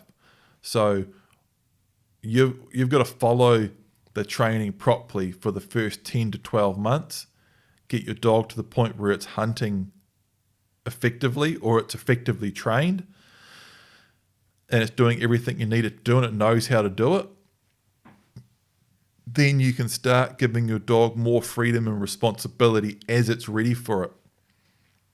A pup that you're having trouble training isn't ready for the freedom and responsibility of playing with another dog all day. And the reason why it's not is because of the way a pup or a dog prioritizes activities. And if you kennel a pup with another pup, so it's in its kennel rolling around and playing and sleeping on its mate and all that sort of stuff the whole time, and then it's running around playing with its litter mate or another dog all day, and then you come home and put a long line on it and start telling it what to do, then being on a long line and spending time with you and training and cooperation and control is a low priority activity, and it won't be interested and you won't be able to get good results in training. But if it's properly kennelled and has more quiet time, more control and routine, training becomes a high priority activity, and all of a sudden it's engaged, it's interested in what you're trying to say, and you get really, really good results out of training. And it's that whole thing. So people say, oh, but I want my pup to be able to run around and have fun and all that sort of stuff. I think actually this is coming up shortly in another question. Oh, but I want my pup to be able to do this. I want my pup to be able to do that. Run around, have fun, run at the beach, play with this other pup all day because I want my dog to have a good life. But so often people come to me and say, I can't let my dog off the leash at the beach because it just runs off. Or I can't take my dog hunting because it just chases deer. Or I can't leave my dog out of the kennel at home during the day because it eats my whole section and dig holes. Or I can't do this or I can't do this. Or they can't do anything with their frickin' dog for the whole dog's life for like 10 to 15 years because they wanted the pup or dog to have a little bit more fun while it's a pup for like 8 months. And they end up ruining their dog's life. Just to be completely frank and blunt about it, but it's just that, but honest. Be 100% honest. And I see it all the time. People ruin their dog's life by trying to be nice to it. They get it all backwards, and it just backfires and just screws everything up. Versus what I do in my training in the blueprint and the Palmico Dog Guide is there's more control and structure early on, but by the time the dog is 12 or 15 or 18 months old, it can go hunting with me. It can be off leash at the park and be off leash at the beach. They can sleep inside. They can be outside out of the kennel. They don't chew shit. They don't chase shit. It's mint, and they have an awesome life. And they don't get run over, and they don't eat something, choke on something, or all the stupid shit that happens to people's dogs because they don't want to kennel it or train it properly or have proper control and structure early on. And in the case of kenneling on its own, people end up with a dog that has serious separation anxiety and is just freaking beside itself and anxious and chewing shit up and having a horrible time every time it's on its own because they didn't teach it how to be on its own early because they wanted to be nice to it. Quote unquote, be nice to it when you're being nice in the short term, but you're screwing it over in the long term. So that's that. Little bit of a rant. But should it be in its own kennel? Yes. Should they play throughout the day? No. And it's all in the blueprint anyway.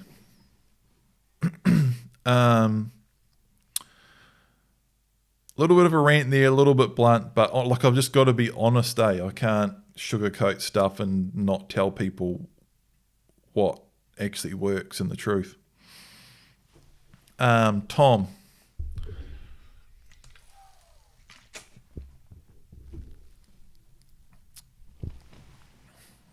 Hi guys, I have a 6-month-old German Whitehair Pointer across lab. He's responding really well to the blueprint. His range is good and his stop and recall. I started scent training today and that seemed to go well too. I'm really pleased with him. Here we go again.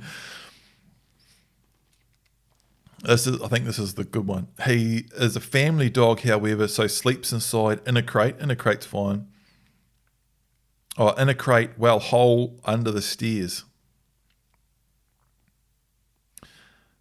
He is great with my 3 kids and has never shown any aggression towards anyone. He does, however, get boisterous in play, and he is a bit mouthy. He likes to bite a little bit too much. He's very gentle though, soft-mouthed, but if he gets hold of clothing, he will pull. If a child runs, he likes to chase them and will try to bring them down. That sounds worse than the reality. If a child runs, he likes to chase them. Sorry, I was rereading the same line. It's the same way he would play with his siblings if they were around, I guess. Today we were around at a friend's place with a 6-year-old. He did the same thing to her and the poor kid was terrified. I've tried to nip this behaviour in the bud by putting him on the long line and then letting him play with the kids.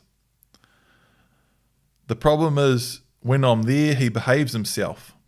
That's the problem, all right? I know some will say I should have done the blueprint completely and then I wouldn't have this issue. But my circumstances make that difficult. And at the end of the day, I want a family dog that I can take hunting. I could with my last dog, and I hope to do the same with this guy, so any suggestion as to how to stop this behaviour? I almost don't even need to, I've almost been ranting and raving about it, and the question almost answers itself. I know some will say I should have followed the blueprint and then I wouldn't have this issue. And that's sort of what I just finished talking about. I've forgotten that this question was straight after the last one while I was ranting on all that stuff just then. But I basically just covered it all here. And another little side note here, he's saying, this is what I did with my last dog and I hope to do the same with this guy. And you do get that. And you get people say, people will see what the blueprint's like and stuff. But I had my last dog and he was fine. But the blueprint is designed so there's very little to no risk of anything major going wrong. And the thing is you don't know how any given dog is going to mature and change as it gets older. And little things like screwing around with your food or letting them jump and bite and knock kids over, letting them, their range be a little bit off, letting them off the long line at the beach, letting them run around and all that sort of stuff. Yeah, maybe one time one person did have a dog that they just never had on a lead, or they let it run around on the beach, but they did some other training with it. And then later on, it's just the way everything panned out, that dog actually turned out not too bad in the bush. And it did stay close and it didn't chase deer and he let it run around the beach. That doesn't mean that everyone on the planet should let their dog run around the beach. It's going to be 100% fine. It doesn't, it's not even close to that. It's what just luckily happened to work with one dog definitely doesn't work with all of them. And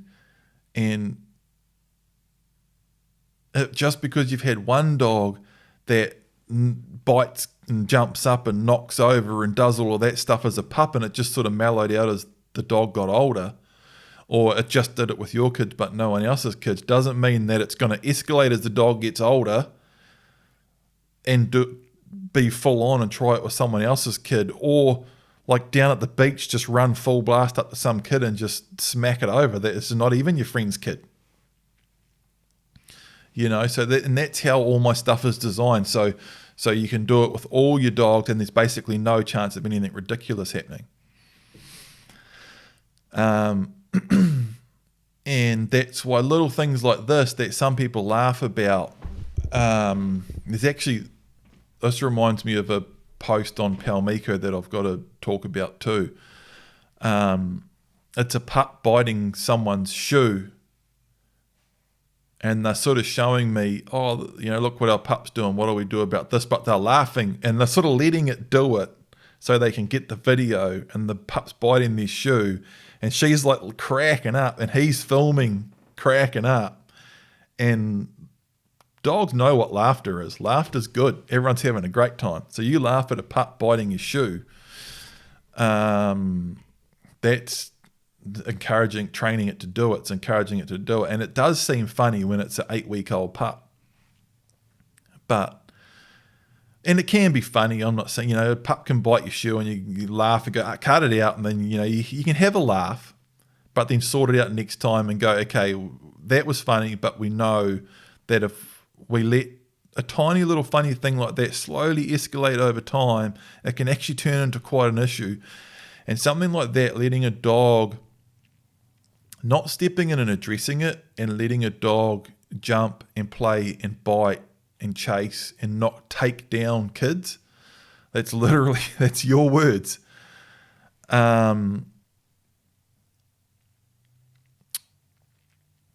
May seem funny when it's a 4-month-old pup and those kids know that pup and those kids don't mind a little bit of rough and tumble and it's all good.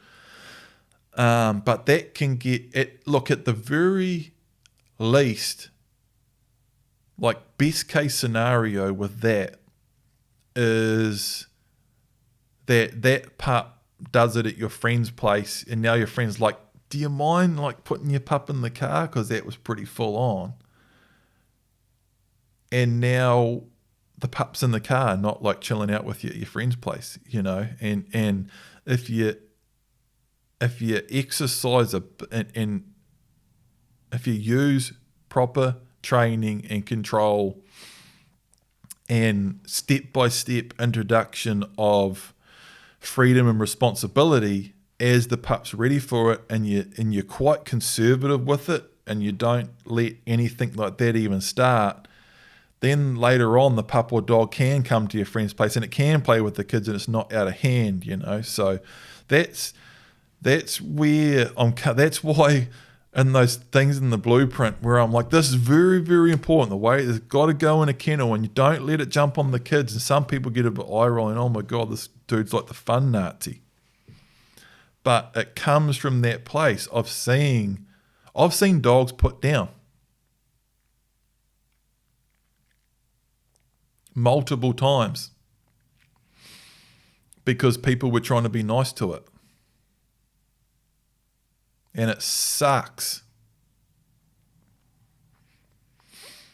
That's why I get serious about it and pretty blunt, and I've seen tons and tons of dogs that are just having a shit time.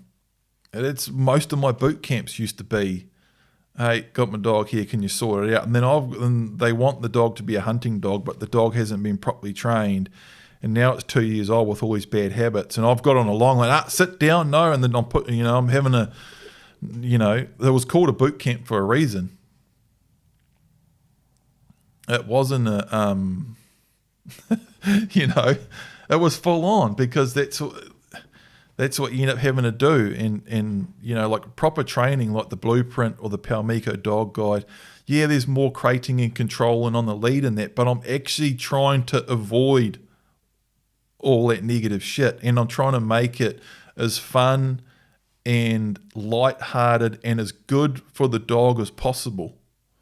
And I'm trying to minimize the shit that the dog has to go through as much as possible. I'm trying to completely minimize, basically eliminate any chance of anything completely going wrong. And that's what it's all about, you know. It really is. And I've seen it. I've seen it right from a kid, growing up on farms with farm dogs and all of that, and dogs not being trained properly and chasing sheep and getting shot, and gun dogs getting yelled at and kicked up the arse, and they can't come hunting anymore and get rid of that bloody thing. No, don't bring your bloody dog, mate. No, we don't want that. You know, it's just shit for the dogs. And it's all just a lack of training and a lack of taking it seriously and actually doing it properly. And it's always the dog that ends up losing.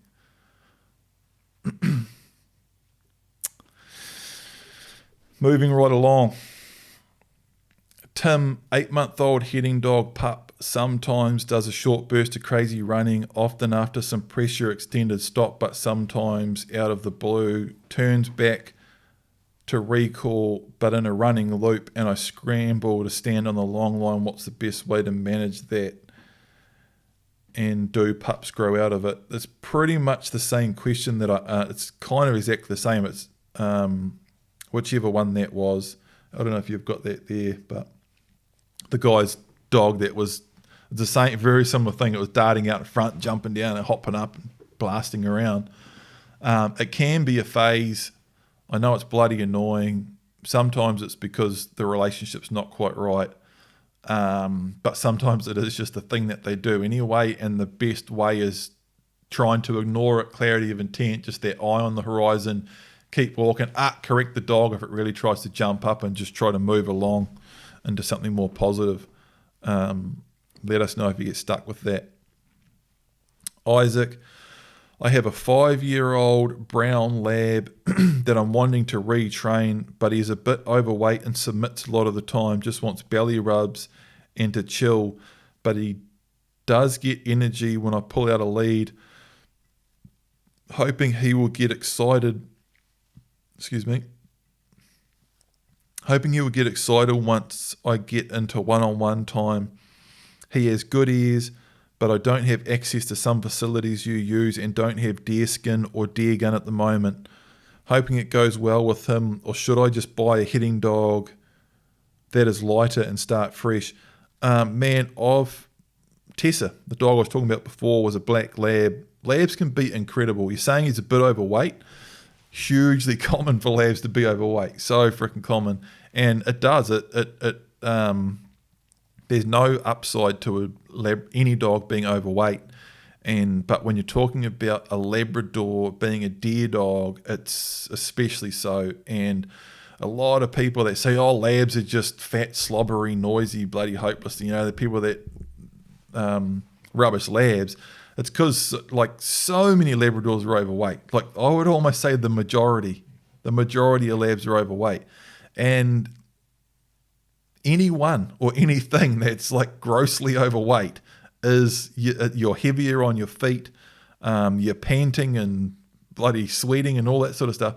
Overweight lab, they are noisy.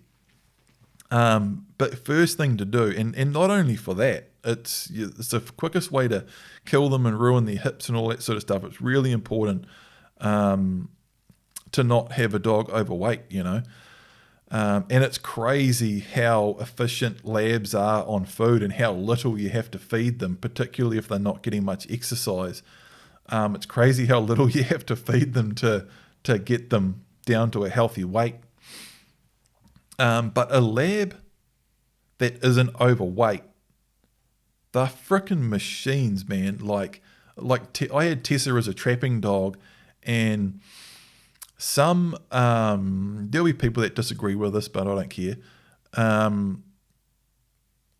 For say people trapping with dogs, like a possum trapper's dog, a dog that's just going out with a trapper every day, winter, living in the bush, living off possums, lots of river work, maybe retrieving possums or whatever. Or look at a bird dog. Look what a bird dog does.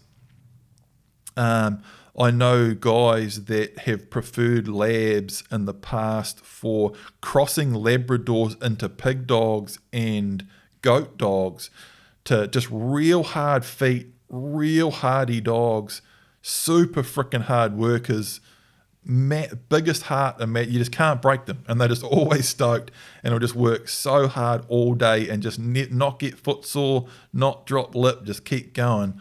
Like labs are like, can be absolute beasts. Like, you know, Vizslers, GSPs and all them are known for real high energy and just wanting to blast, but most of those dogs will drop lip way before a lab, provided the lab isn't overweight. Like Tessa, when I was full-time trapping, so she's just walking 8-10 hours a day in the bush living off possums, she was actually jacked. Like she was cut, you know.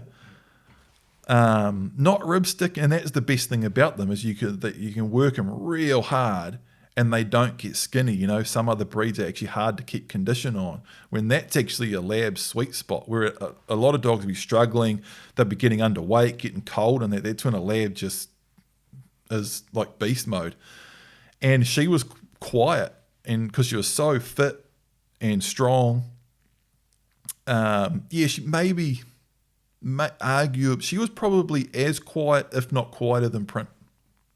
Print isn't super quiet, sneaky. He's a relatively big dog. He's bigger than my lab was. And yeah, he gets a bit of eye on, but not hugely. He just sort of walks around, you know. But it still works because he's properly trained and he's quiet and stays close, and I can control him. Labs can be like ridiculously good. And I shot heaps of stuff over Tessa. Shot a record book rooster stag that she indicated never would have shot it without her. Shot heaps of stuff. So long story short,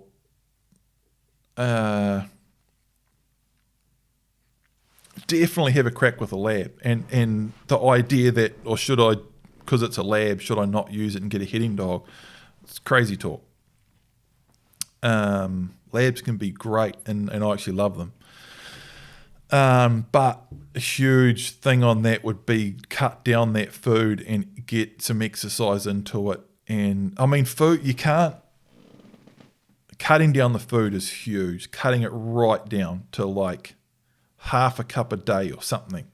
Doesn't matter how, that's the problem with labs. That's why they usually end up overweight, is because it doesn't matter how much you feed them, they still act like they're starving to death. Like they do, man. You can feed them as much as you want. Like I remember Tessa, one time when I was trapping, I had some venison hanging up across the creek from camp, and I was chopping some firewood or doing something, and she used to always just hang around. I was like, Tessa, I knew straight away where she was.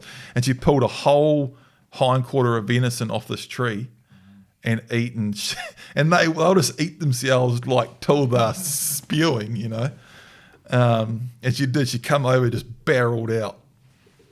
But then they'll still act like they need to be fed more. Even after that, you know, there's just no, that's why labs are overweight, and that's why it's hard to cut their food right down, because even when you're feeding them enough, they act like they're starving. But again, it's one of those things, it's what's actually best for the dog, you know. So I would definitely cut its weight down. And one other thing on this question too, you said about the dog submits a lot of the time and just wants belly rubs.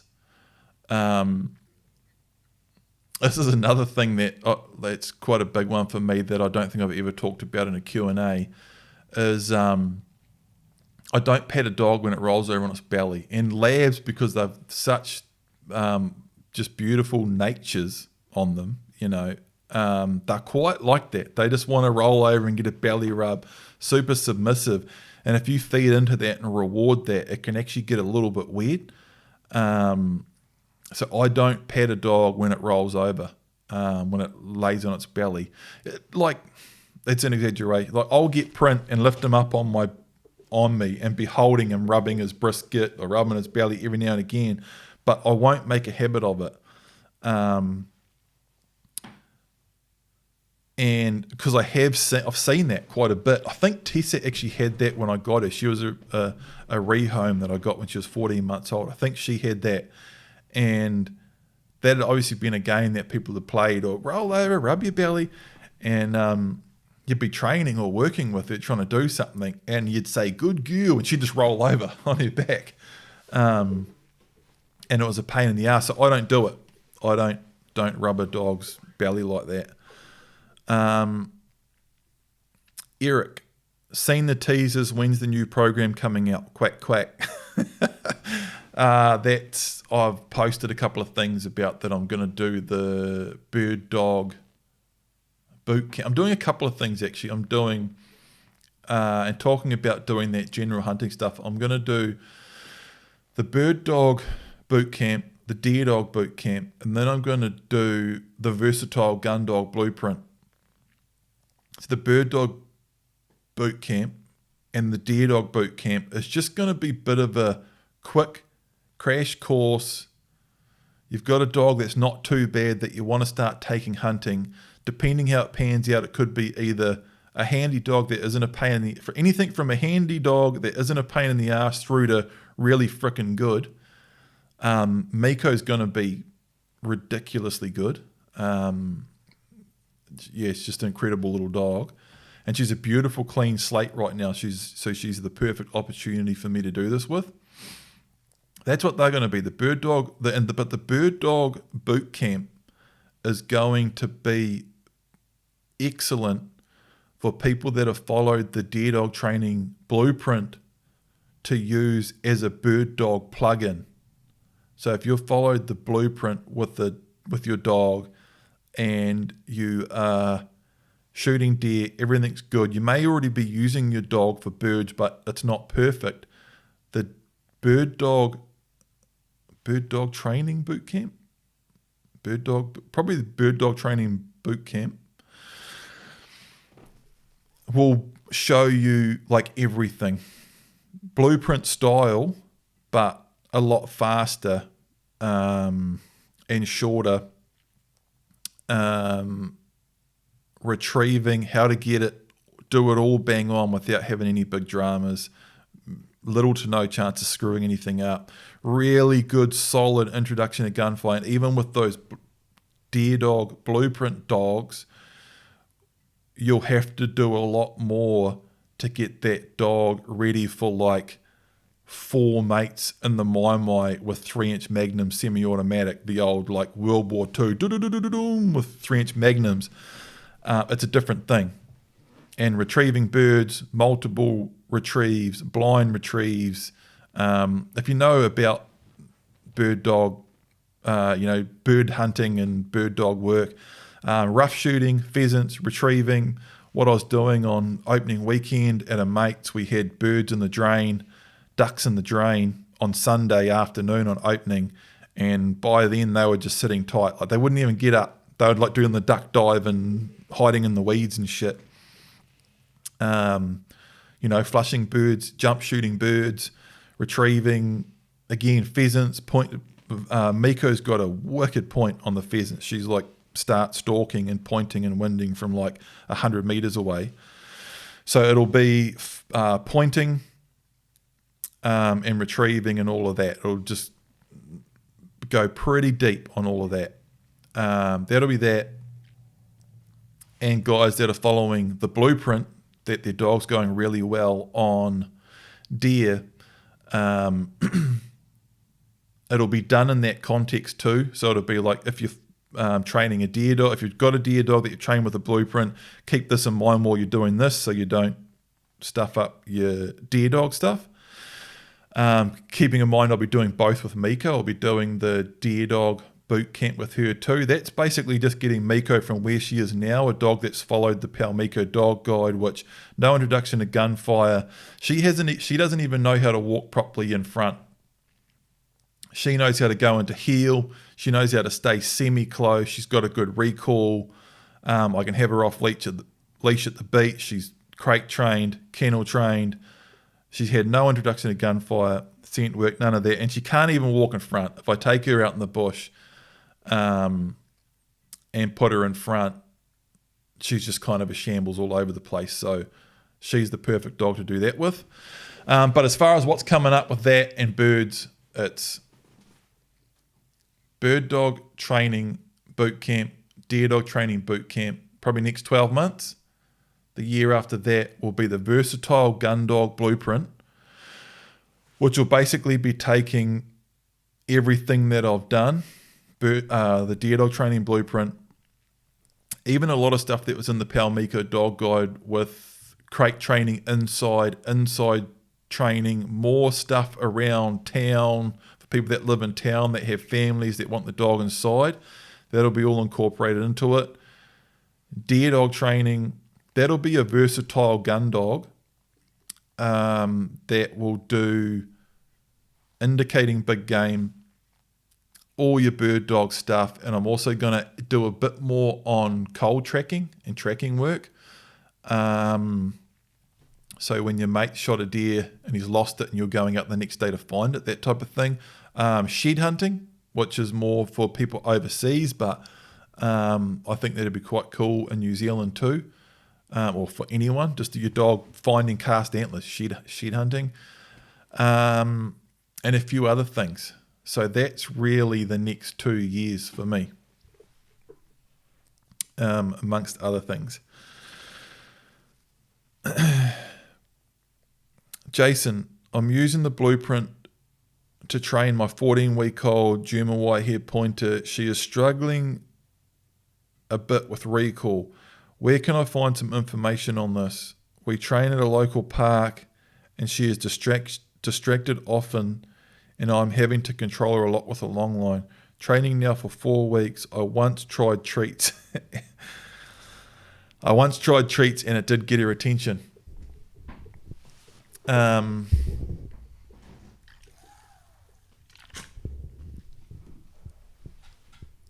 So I'm using the blueprint to train my 14-week-old pup. I'm struggling with recall. We train at a local park where she gets distracted. I once tried treats. How do I fix it?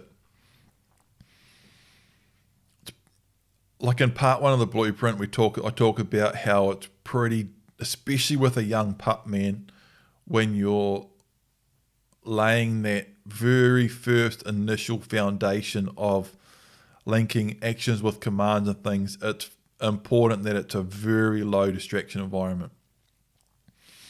And living in town now, I understood before, but now I actually live in town myself, and I train Miko in town here. Papamoa's busy, heaps of dogs and all sorts. But you really do have to get into a near zero distraction environment, even if it's just for short times.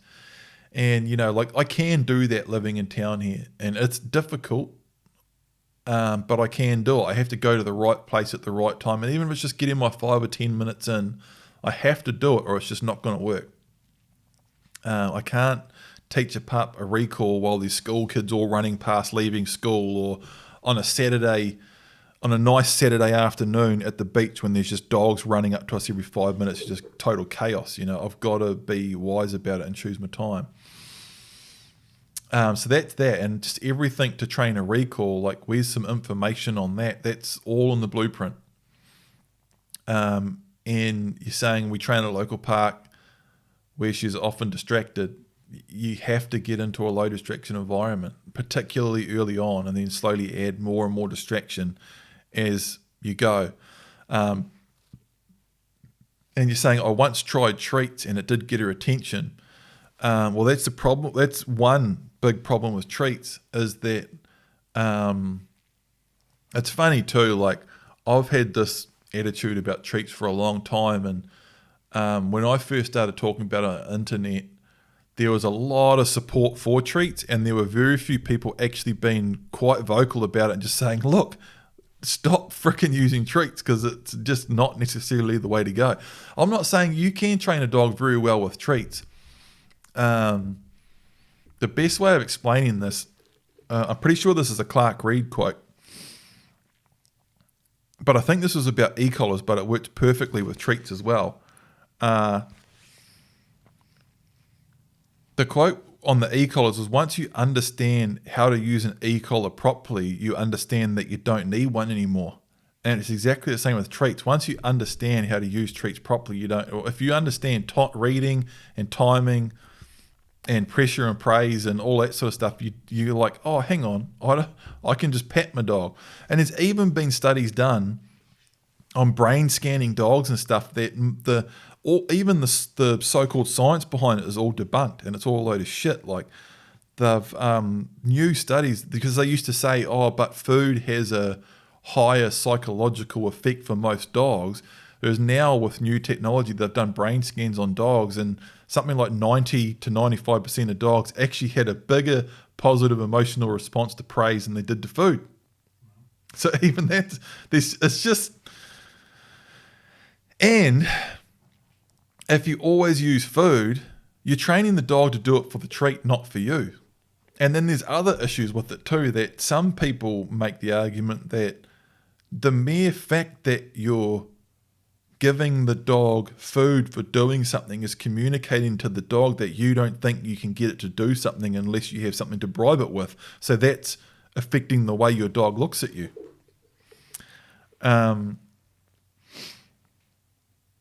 Like there's loads and loads of different, like you can go on about it for ages. But what I started to see before was talking about how, years ago when I first started talking about dogs, YouTube was up and running, but it was nothing like it was today. And there's just so much more stuff out there now. But I can't remember how I don't really watch that much dog training content online anymore. But I ended up watching this video one day, and it was a dog trainer in the States that was talking, and he did remedial stuff like what I used to do at the boot camp and that. Like people would come to him, or one-on-one stuff, people would come to him and say, hey, my dog's an absolute freaking mess. Can you help me sort it out? And he would. And he did do boot camp style training where he'd take the person's dog in and work with it for a few weeks. And the vast majority of mainstream training that is pushed these days is all treat-based training. Like the vast majority of it is. It's just become like the standard. But still, like, no, I won't even go down that tangent. But the vast majority is treat-based training, and that's basically all, most of, if not all of what this guy was dealing with. And in this video, he talked about how if he has someone with a dog that sit command has been based on treats, but it's not working properly. The dog hasn't got proper control and relationship and respect and all that sort of thing. He's actually got to use a different word. If it's been, the dog's name's Max, and it's like sit Max, and it's been treat trained. If he says sit Max, all the dog's just like that. Where's the treat? And he actually has to change the word. And because it's just, the whole thing's just all messed up and weird. So he has to completely train the whole sit command all over again using a different sound and just start completely from scratch. It's like a big reset. So yeah, that, like you're saying, I'm struggling with the recall. Yeah, so he's talking about the recall here that was sitting that example, but it's the same thing. And I'm not saying that treat to the reason why you're struggling with your recall. It could be the distraction, it could be the execution, it could be lots of things. All of that's in the blueprint. But and it's really important to follow that properly if it's going to work. But treats the problem with treats is they definitely do not guarantee a perfect result. And the real problem with that is that if you can't get the results with treats, then they can actually make a better way of doing it harder. Does that make sense? Yeah. Then so you go, well, this isn't frickin' working, so I'll try doing it without treats. Well, now that's even harder. It's harder because the treats screwed it up. and you say if your dog's name's Max, here Max, and you've always had treats, and then you go out without the treats, you say here Max, and Max he's not looking at you. He doesn't want a pat. He doesn't want engagement. He's looking for the treat. The whole thing's screwed up. So that's my advice, is just get away from those treats, follow the blueprint to the T, low distraction environment and all that sort of stuff. Marquin, a pretty off-subject question, but is Fly Girl still around? Fly Girl is still around. Fly is with a good friend of mine. I was in a situation, I had too many good dogs.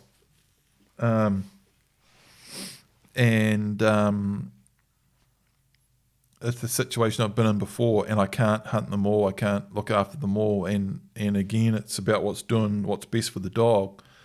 And, over the last couple of years, I haven't hunted print anywhere near as much as I would like to. And we're about to start doing a heap of hunting this winter, which I'm really looking forward to. I'm going to be filming it all and that. But I just couldn't. And, print's pumping, Miko's coming on. Fly was in her absolute prime, 5-6 years old, really good dog. And this guy, I get it all the time. Like, do you want to sell one of your dogs? I didn't sell her. I just said he's just sort of indefinitely looking after her. So Fly's with a mate, and he does a bit of hunting, and she's just like living it up, man. She's living it up big time.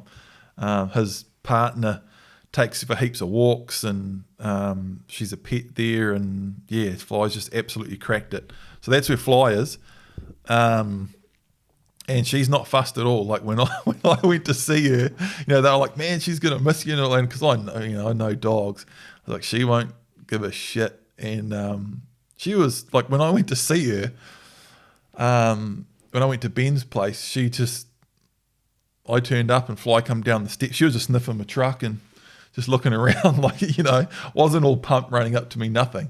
But then I said, "Here, Fly," and picked her up, and she was just normal, giving her a pat, but she wasn't all heartbroken or anything. She's living it up, hunting, getting walks every day, just got the main spot there. She'll probably do a guest appearance somewhere at some stage. Alistair, I have a 1-year-old German Wire Pointer, loosely following blueprint, but have young family too. Only had her hunting once so far and kept her on a long line. Her recall off long line is quite slow, or if heavily distracted by other dogs, may continue to play. Maybe asking too much in this situation. If I 180 degree turn while walking off the long line, she normally turns, but not normally instantly. Normally, in most of the time, and those sorts of things usually aren't that good when we're talking about a dog being properly trained. I.e. she will keep sniffing before turning around and slowly returning. I do keep her mostly on the long line unless she is playing with another dog, but trying to transition off the long line. Or you're trying to do two things at once and you're doing one thing before you should even be doing it. In a lot of ways. Any tips with the recall off the long line? Yep. Don't give the recall while the dog's off the long line with the other dogs around. And we talk about that in the blueprint. And I was about to say your dog shouldn't be running around with other dogs, but it kind of can be. And we talk about that in freedom sessions. But you do that in a proper dog-proof area, or you could do it at not even in a dog park. You can't, with a dog that you're training to be a properly trained big game indicating dog, in that first 10 months, you can't take them to the beach or the park and just let them off and let them run around. You're just shooting yourself in the foot. You can let them play around with your other dog in the backyard while not giving them commands, but you're saying you're saying I do keep her mostly on the long line unless she is playing with another dog, and the only time she doesn't listen to her recall is when she's playing with another dog. And that's our principle of exposing weakness and setting a dog up to fail. If you set a dog up to fail, and another big one-liner out of the blueprint is every time you give a dog a command where it has the opportunity to not listen, you're teaching the dog that it doesn't have to listen to that command. And that's exposing weakness. That's the whole principle. And every time you do that, you're training your dog to not listen. And that's why it's so important not to do it. And even a relatively small amount of that can seriously affect the outcome of your training. And again, it's one of those things that once you've done it, you can't erase the experience. The dog knows it, and now you're managing it, and it's a pain in the ass. So whatever you're doing there with trying to recall your dog while it's distracted with other dogs and stuff like that, you want to cut it right out. Because again, it's all, if you do all that stuff correctly, it's really about getting the dog to the point where it does listen basically every time.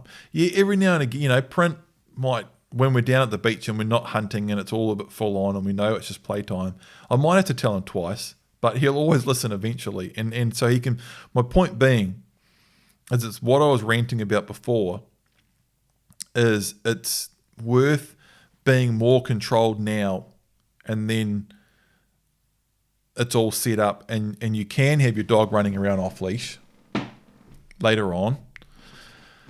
But if you screw it up now, you can be in a position where the dog has learned all the bad habits. You've exposed the weakness over and over and over till the dog's just like, nah, mate, you've got to be, you're taking the piss here. Why should I listen to you? You've told me, showed me 462 times that I don't have to listen, so why would I listen?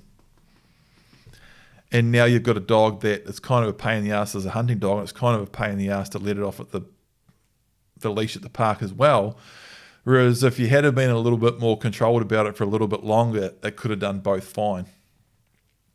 It's just the patience and repetition and executing everything properly for long enough.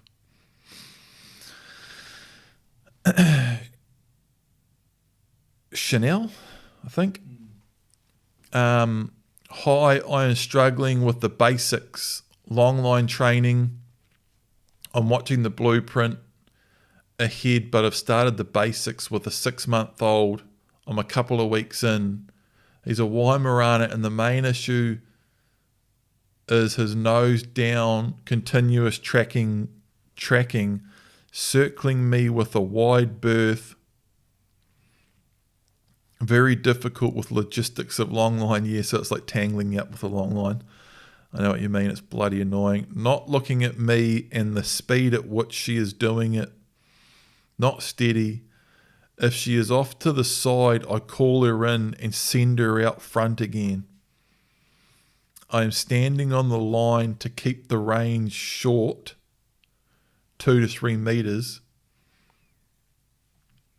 But when I do this, she returns to my side.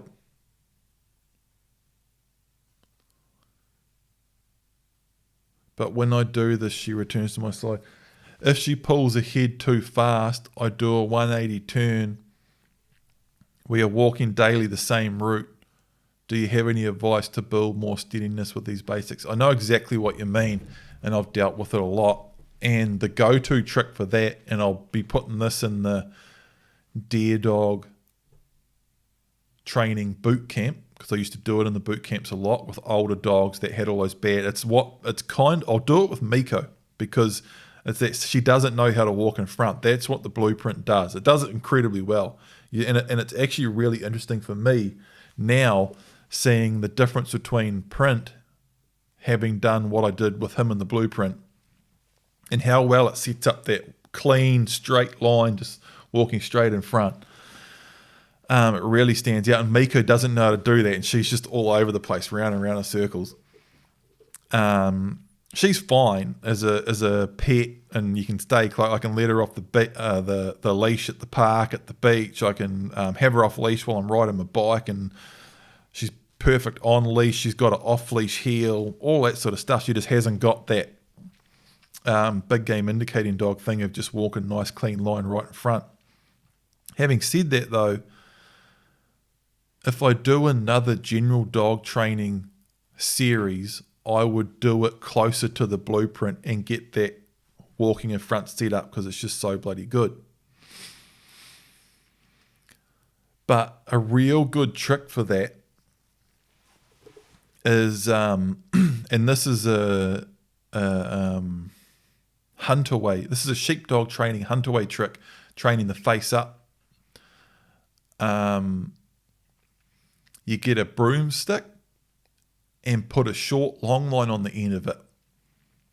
And that way the dog can't come back to you, can't go to the side, and you hold the... I actually did it with half of a 10-foot surf caster, a 2-piece graphite 10-foot surf caster that I broke the top end.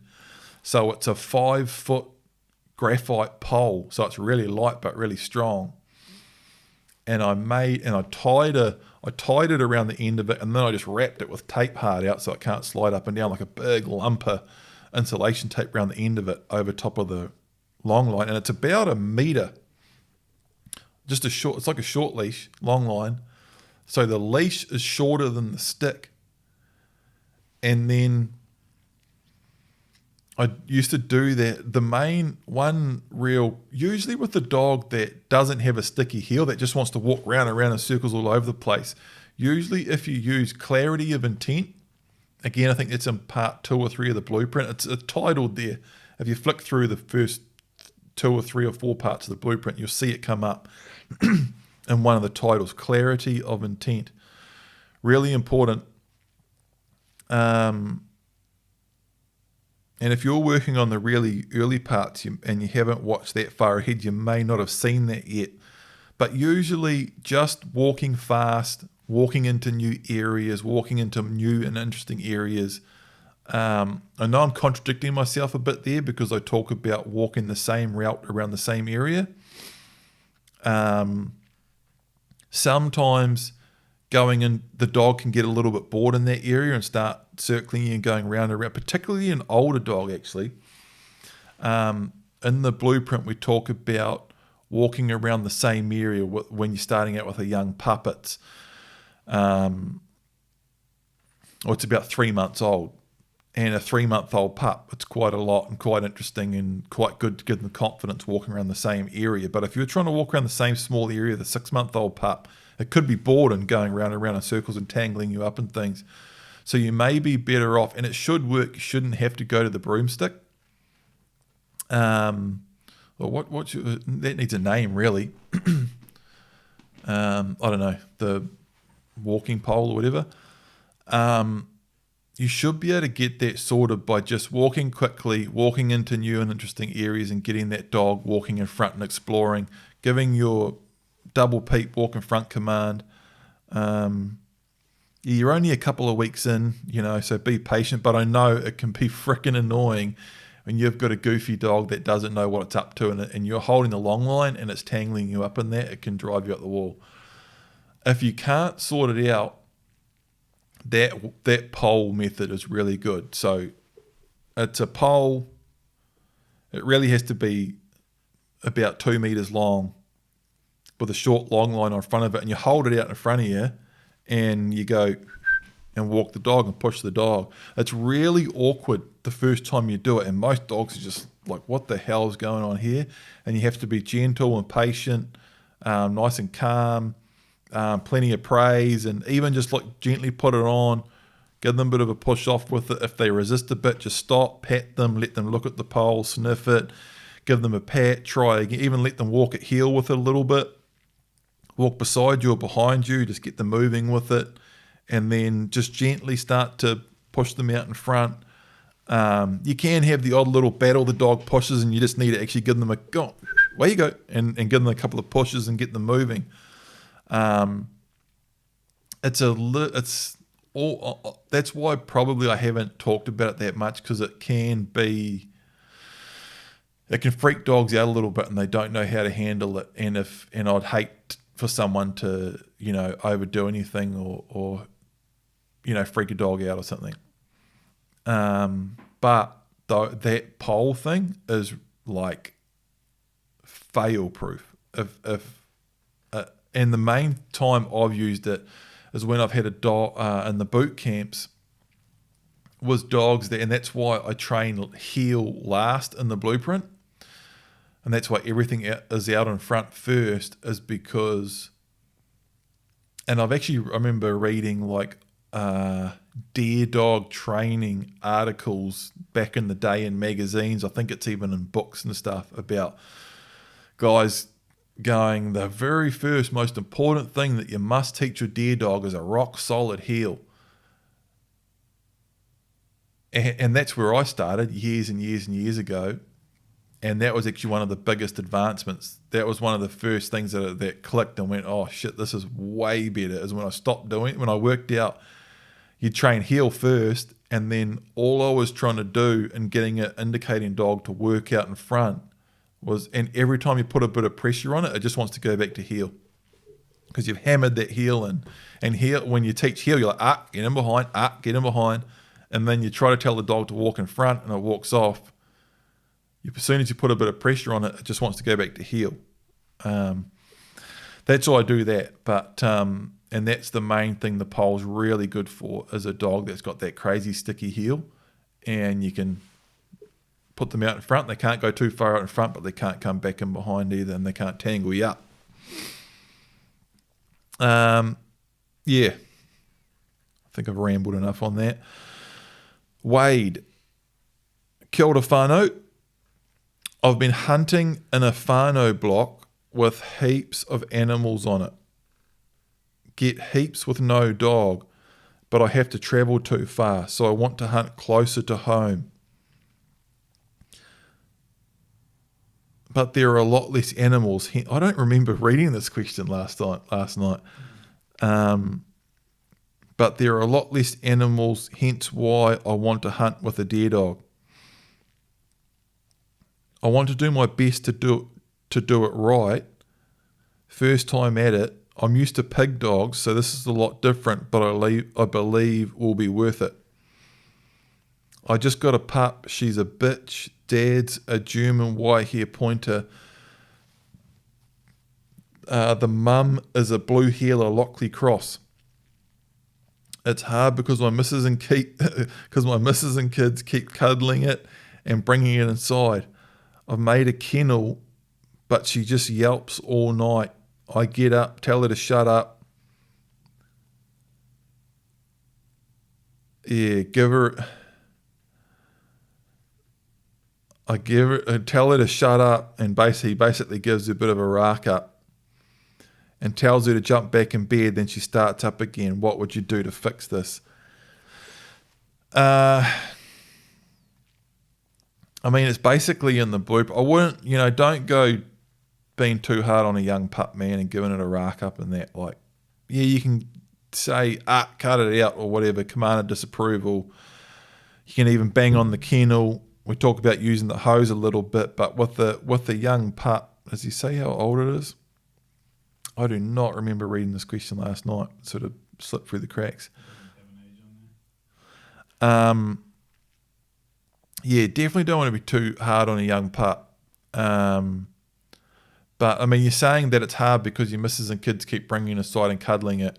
And that's like what we talk about in the blueprint. We also talk about a lot in the Palmico Dog Guide too, about how important it is to start do the worst first. That's a principle. It's early on in the blueprint. Do the worst first. And in this case, and the kenneling's a great example for it, but the doing the worst first principle is something that can be applied to basically any situation. As far as separation goes, as far as like, right, we're going to settle down for the night here, being out in the kennel or being separated in a crate or kennel is the hardest way to do that. So that's the way you want to do it first, because if on the first night you bring the pup in and it sleeps on the bed with you, when you then put it in the crate the next night, it's going to howl for much longer than it would have had you just put it in the crate the first night, because it's just going, why can't I be sleeping back with you? It's got that thing that it would rather be doing now instead of not knowing any better. So that's why it's really important, if you can, to start off there. The very first night the pup's home, it sleeps in the crate. Doesn't sleep on your bed. If it's going to stay in a kennel, it sleeps in the kennel. And that's why in part 1 of the blueprint, we get the pup home, we spend a bit of time with it, we wear it out, and the very first thing we do is, we do the worst first, but we make it as easy as we can. And that's why we wear the pup out first, get it real blooming tired. We try not to do it at night when it's all dark and cold and all that sort of stuff. Try to do it during the day. First time the pup goes in the kennel, but we wear it out, make sure it's warm, comfortable, it's had food, it's had water, it doesn't need to go to the bathroom, it's tired, it's ready to lay down and relax. Then we just put it in the kennel and walk away. And it should cry it out, but it can only cry for so long because it's tired and comfortable, and then it lays down and goes to sleep. And then it's important that you go back to the dog while it's quiet,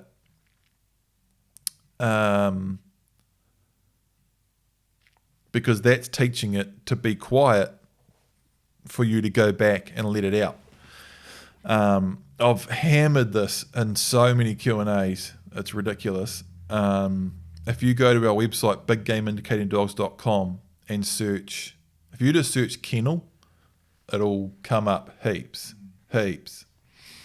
One other thing that comes to mind here is if you are in a situation where the pup's been brought inside or whatever, the missus and kids have been having it on the bed, and it's done it that way, and now it's bloody crying when you try to do it any other way. Another way can be using the crate inside, which is a lot easier, and then transitioning it to the kennel later on. That's what we did in the Palmico Dog Guide. That's sort of what I'll go over, and when I do the versatile gun dog, I'll sort of put that stuff in it for people that want to do that. But for people that want to do that now, they can grab the Palmico Dog Guide too, and you can tack that on to the blueprint. You can message us about that. If you've got the blueprint, you want to tack that on, you can message us at Big Game Indicating Dogs on Facebook or Instagram, or email us through the website. But that's got a lot of stuff on crate training inside, and transitioning it to the kennel outside. And if you've got a pup that's whining heaps, or you haven't done it quite right, and you're in a situation where it is whining, that can be a good way to avoid that. It's a lot easier on the pup if you're having trouble, and it's a heap more options, and it can be a good solution. So that's it. That's the Q&A.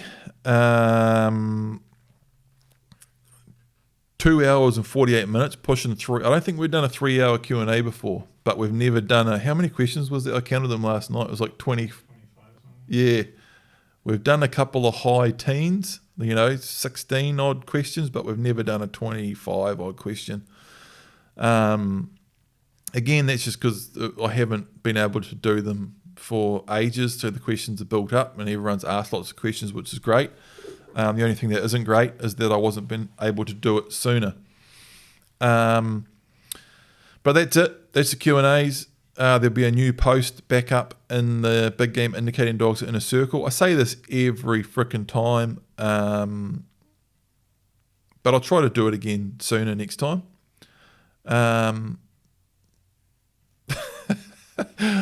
I don't want to say any more than that, because I think last time I was like, I know I say this every time, but this time I actually will, and it's been ages. It's just with lockdown, and it's been a little bit chaotic. At first we couldn't do anything for ages, and the last few weeks has been sort of catch-up mode and a little bit all over the place. If you want to find out more about Big Game Indicating Dogs and the Dare Dog Training Blueprint, you can visit biggameindicatingdogs.com. You can also follow us at Big Game Indicating Dogs on Facebook, Instagram, and YouTube. Huge thanks to everyone who signed up to the blueprint and the Palmiko Dog Guide. That's really it. Thanks, everyone. See you next time. And everyone on the blueprint will see you in the inner circle. And that's it. See you later.